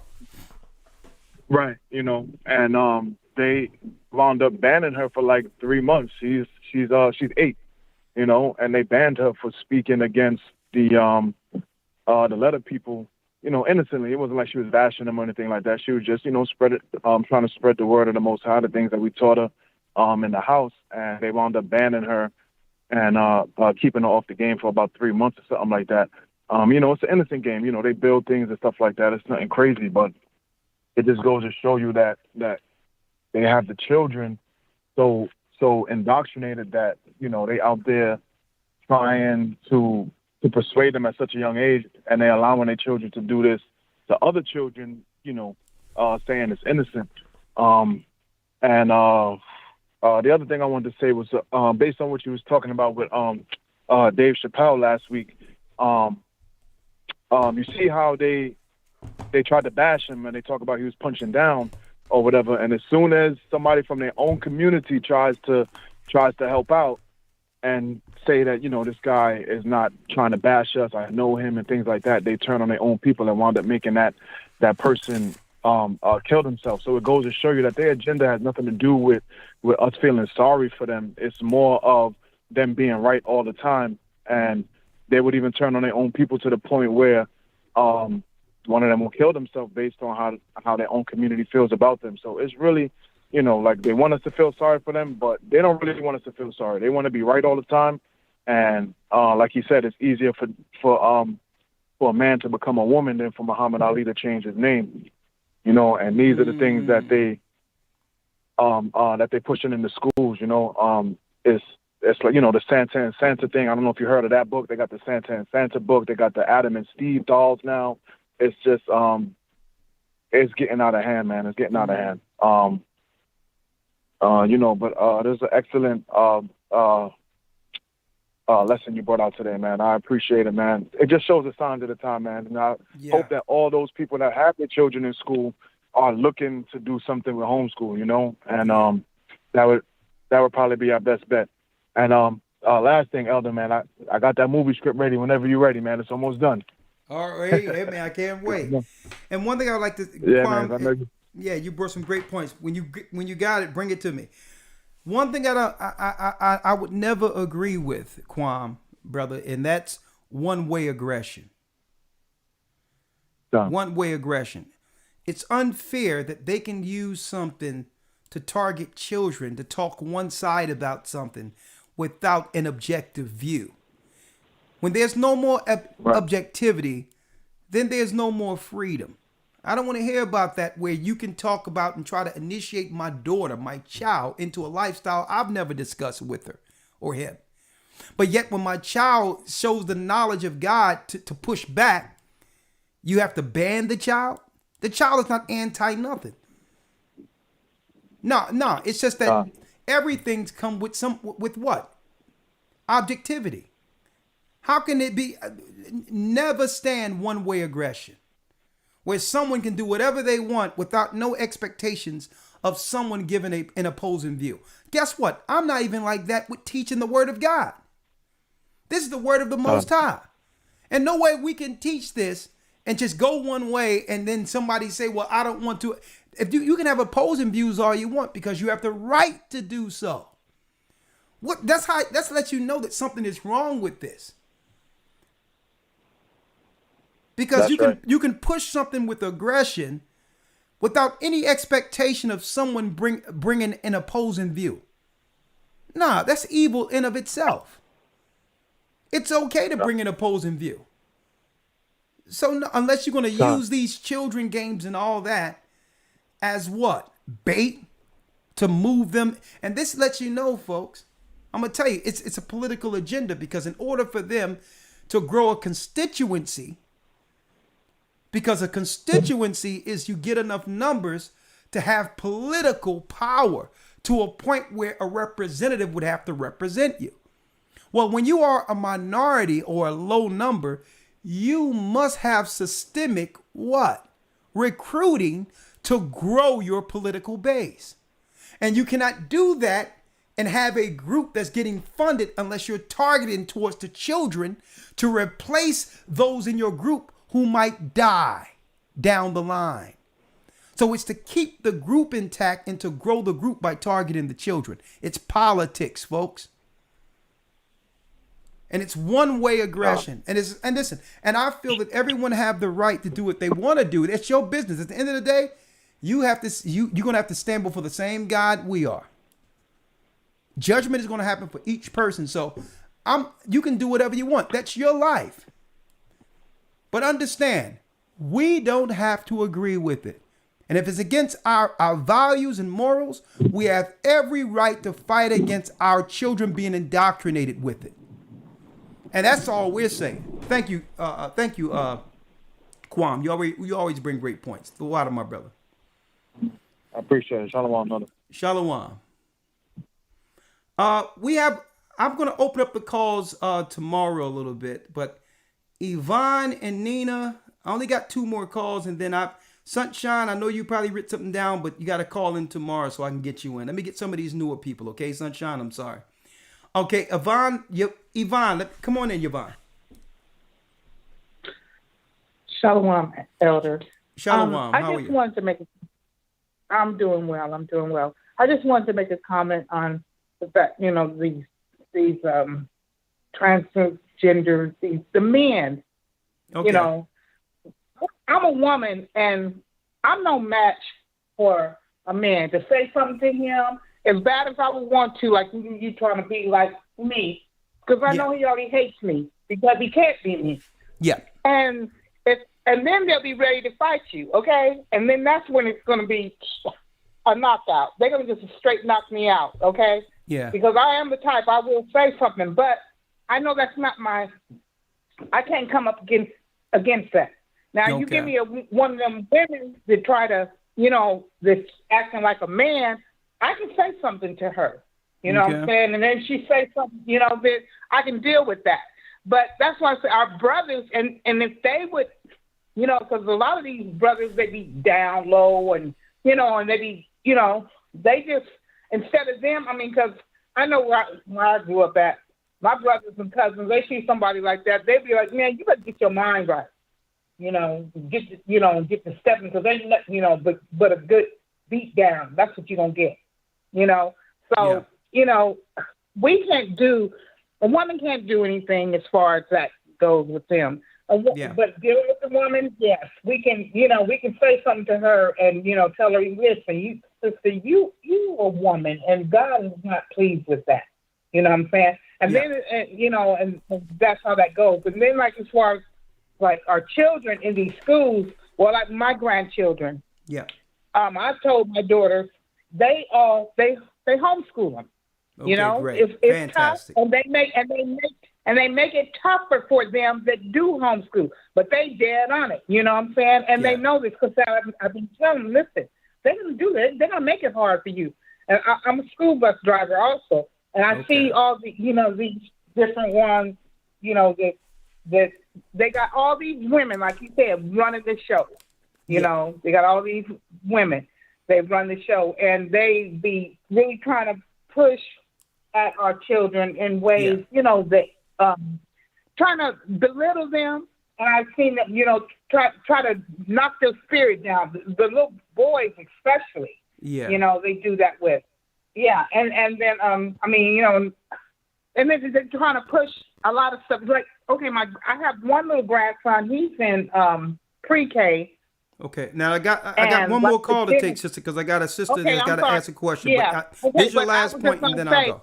Go ahead. Right. Yeah, well, and this had to do with this the fluoride thing. They say, oh, well, we're going to put fluoride. They're doing dental care. I said, don't put no fluoride on him in his mouth, period. Not at all. And she looked at me, she's a Gentile, and I said, do you understand what I'm saying? Because she's not saying nothing. I said, do you understand what I mean? I said, do not. Oh, well, we have a paper you can fill out. I said, well, bring me that paper, okay, because you will not do that. But, I'm just saying. So, so we as people together, we have to stand up. We're our children's voice, and we got to protect them.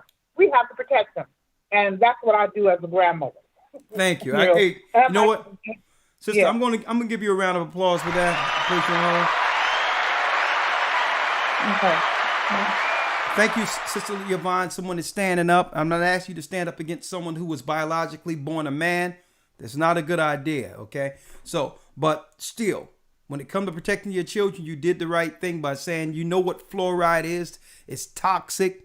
It causes all types of neurological issues. It's poison. Okay, so I'm glad she had the knowledge to know when someone say, yeah, we're going to put fluoride in your son's mouth. No, you're not going to lower my grandson's IQ. Mercury is destructive. It's toxic. It can destroy. Okay? And I'm glad she had the knowledge. All you have to do is type in mercury poison. Google it, mercury poison. And tell me, do you want that in your child's mouth?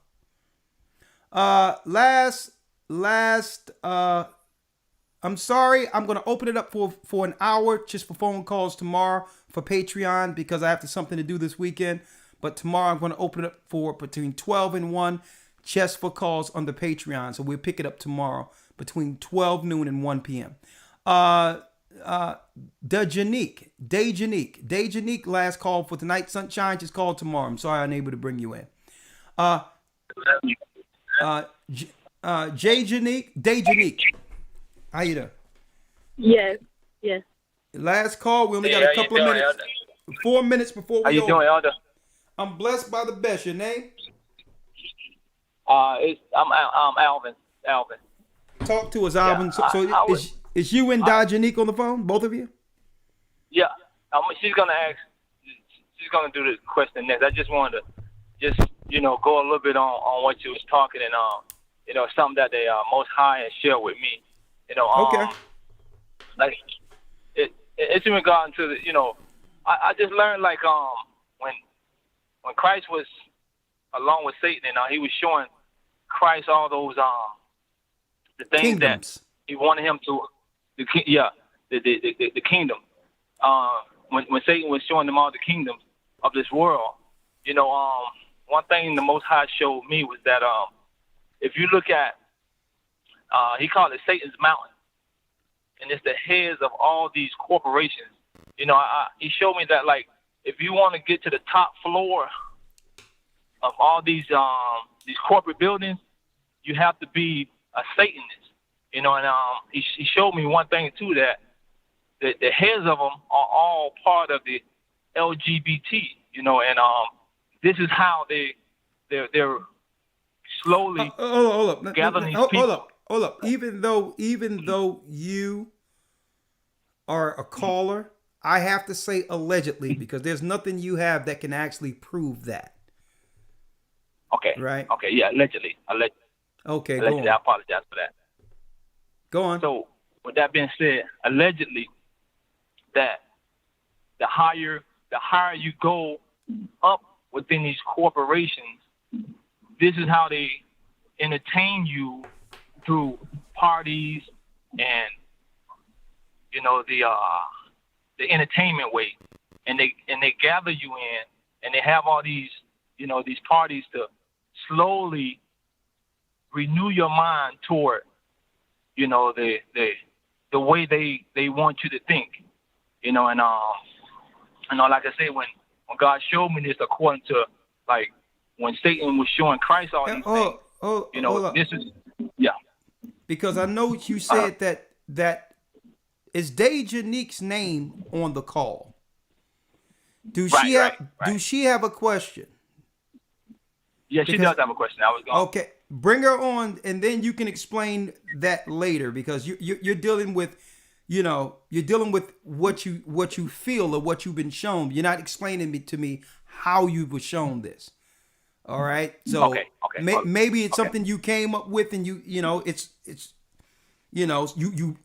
build it with whatever the case is. But I went to the call because Dejanique had a question, right? Okay, hold on one second.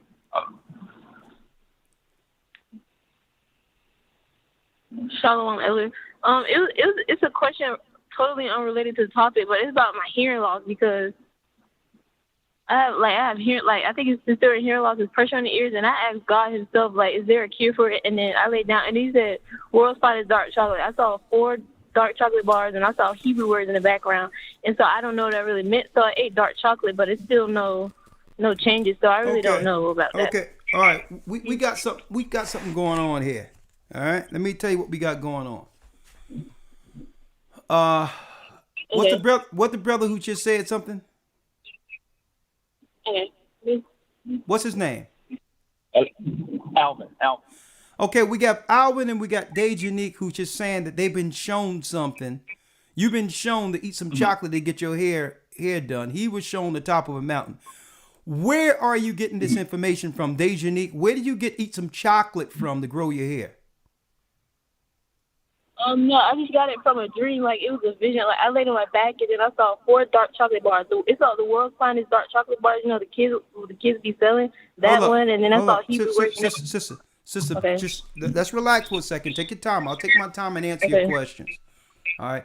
You're telling me we're on a program that's Bible based, and you're telling me you had a prayer about getting your hair back, and you fell asleep and dreamed of some chocolate bars, and you think it's the Most High who showed you these chocolate bars to grow your hair back. Yeah, dark chocolate is something. Okay. Let me ask you first, because I want to be clear. You're not trolling me here. No, I'm not trolling you. I actually did have a dream.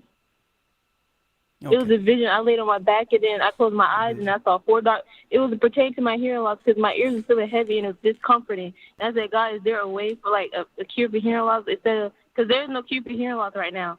But how old are you, sister? How old are you? I'm 22. Okay, 22. Nice to meet you. Where you from? Where you from, sister? I'm from Jacksonville, Florida. Okay. All right. Nice to meet you, sister. Nice young lady. At no time did you, just straight up, and you be honest with me, at any time in your life have you done hallucinogens or any types of drugs? No. You drug free? Yeah, I'm drug free. Okay. No cookies, no cakes, no lace stuff? No, but... Huh? No, but I did have... No, I had a lot of loud jobs, and I think that was the problem. My ears messed up from all the loud jobs. You had a what? A lot of loud jobs. I don't understand what you just said. A lot of what? A lot of loud jobs. A lot of loud jobs. Okay, so your hearing is not all together. Yeah. All right. So let's do it one thing at a time. Okay, let's do it one thing at a time. And okay.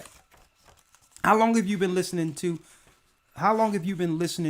our church? Our church, I think that's like for a month now. I think because my ears have been hurting every time I watch y'all. So yes, I've been watching y'all for like a month. Oh, okay, good. All right. So you said that you were dealing with hair loss. Is it because of the things, the stuff you've been putting in your hair that actually pulled your hair out? Yes, I think so. Okay, what you used to put on lace fronts and different types of. Oh no, no. It's not my hair. I think she's saying hearing loss. Yes. Hearing loss. Yes, hearing loss. Yes. Oh, I thought you said hair loss. I'm sorry. I'm okay. Thank you, Elder Lawyer.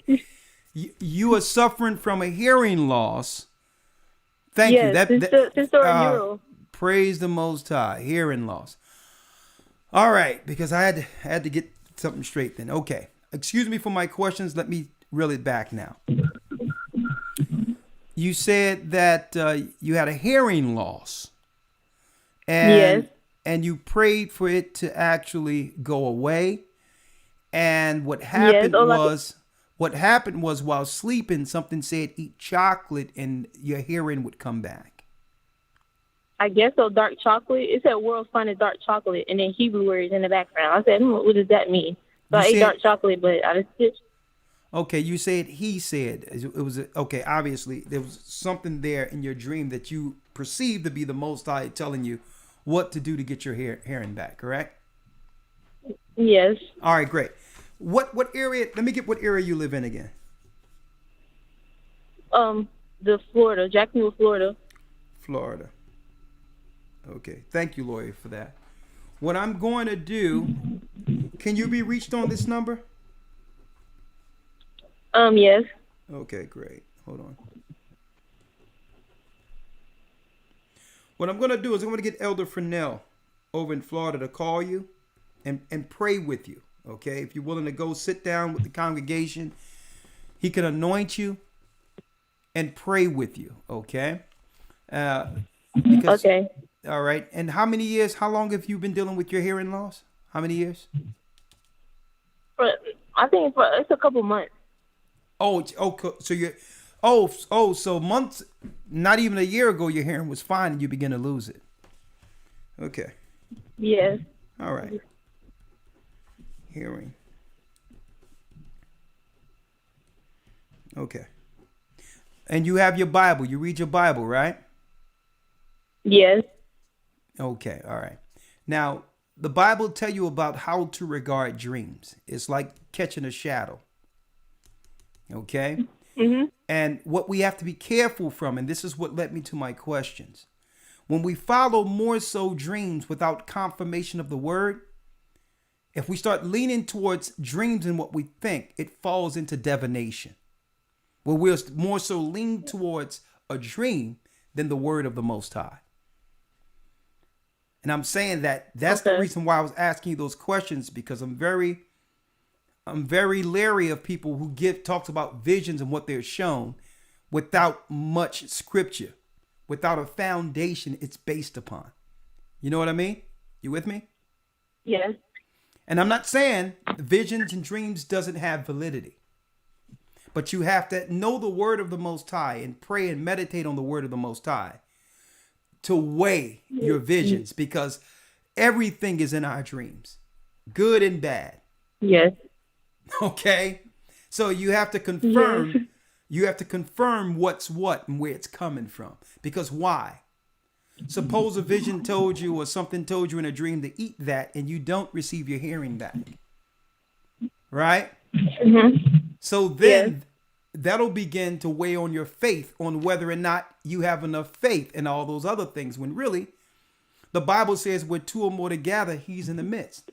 There could be many reasons that the Most High, or whatever the case is, it could be physical, it could be whatever the case is, where your hearing is dwindling, that you can pray with the saints and we can start, praying that the Most High heal you, and it will begin to come back, because you're not totally deaf.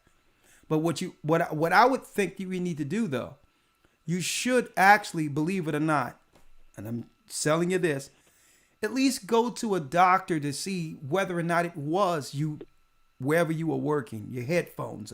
Are you using those headphones that goes into your ear, the ones that sticks into your ear, the Bluetooth and all those things? Yes. I did, like, yeah.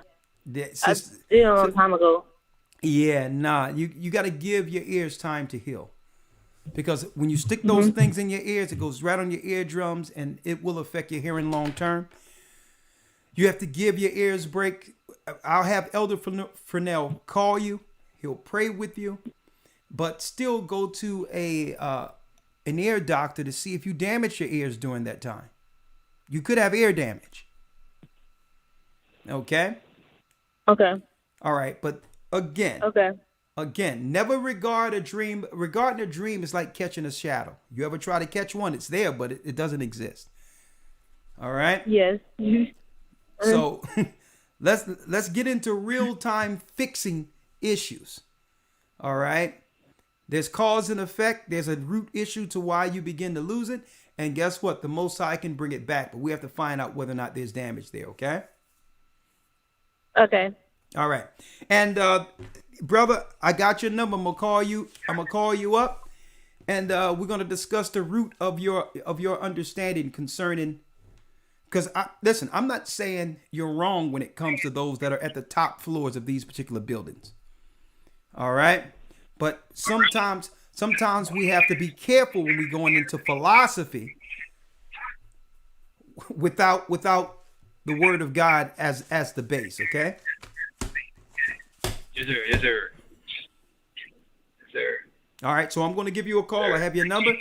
Elder Lawyer, thank you for clearing it up for me. It's been a pleasure talking with y'all this evening. At the end of the day, this discussion only leads to one thing: us building a moral base and standing on it. And it doesn't matter what the agendas are out there. We are not to be moved off of the word and laws of God. That's where when you push, we push back. Okay? Believers do not compromise their morality and their stance concerning morality going forward. We will push back with the word of God, not to harm anyone, but to have a conversation that leads to repentance and us being one with the Almighty. With that, I'm going to say shalom. Thank you, elders. You've been great. May the Most High be with you all. Stay prayed up. Sin not. We will soon see Zion. And yes, the Most High is calling back Israel. Hold on. Let me see if I can find that song. Oh, here it is. A jungle. It's a jungle out there. Oh man, oh wow, that jungle, get wild. It's trouble, most high, keep shake, alive. Oh wow, that jungle, get wild. It's trouble, most high, keep shake, alive. That jungle is crazy. That jungle is crazy. That jungle is crazy. That jungle in that jungle. That jungle is crazy. That jungle is crazy. That jungle is crazy. That jungle. Yeah, it's true before your eyes. A myth ain't no surprise. How they got you watching movies, you believe that it's a lie. A fallen angel dropping people wish up on the star. Misconceive that it's a demon lacking knowledge, got them sleeping. The signs of zodiac is an illusion, so they ruin. Strong delusion, got them moving in the path of straight confusion. What if everything you was taught up in school was all wrong? What if them things you think is a myth is really true, but all along they put it in your face and got you thinking it's a fiction? When it's real serpent people controlling the whole system. Listen, they dealing with inventions that's wicked. The Resident Evil army coming soon, no superstition. These phony doctors, warlocks prescribe you with prescriptions. They shoot spirits up in it and you wonder why you tripping. They hunger, thirst through evil, afflicting, attacking, work destruction, bringing forth the personal world of lies and deception. Oh wow, that jungle, get wild. It's trouble, most high, keep shake, alive. Oh wow, that jungle, get wild. It's trouble, most high, keep shake, alive. That jungle is crazy. That jungle is crazy. That jungle is crazy. That jungle in that jungle. That jungle is crazy. That jungle is crazy. That jungle is crazy. That jungle. I'm a Judah gorilla, who wanna feel it? Catch me swinging from vines, might be chewing vanilla. Yeah, Madagascar, so now you wanna test it. I'm pursuing the scriptures, tell me who wanna test us. Not a foolish professor, keep a tool on the dresser. Beautiful like Sarah, kick just like a mule in a heifer. Since we moving like leopards, they refusing to step up. We the Jews by blood, they just oozing some ketchup. In the room playing dress up, but you're not that fly. Revelations 2:9, you are not that guy. Son of perdition on a plundering mission to take souls, take gold, straight roll, bring back everything it's sold. It's a jungle, Deuteronomy 28 and 68. Took the slaves of the ways to this place in a maze in a cage. But we escaped cause Yashaya left a shame. Yeah, know what I'm talking about? Oh wow, that jungle, get wild. It's trouble, most high. You gotta download it from the site too. Oh wow, that jungle, get wild. It's trouble, most high. That jungle is crazy. That jungle is crazy. That jungle is crazy. That jungle in that jungle. That jungle is crazy. That jungle is crazy. That jungle is crazy. That jungle in that jungle. I'm a Judah gorilla. Y'all have it soon. Shalom.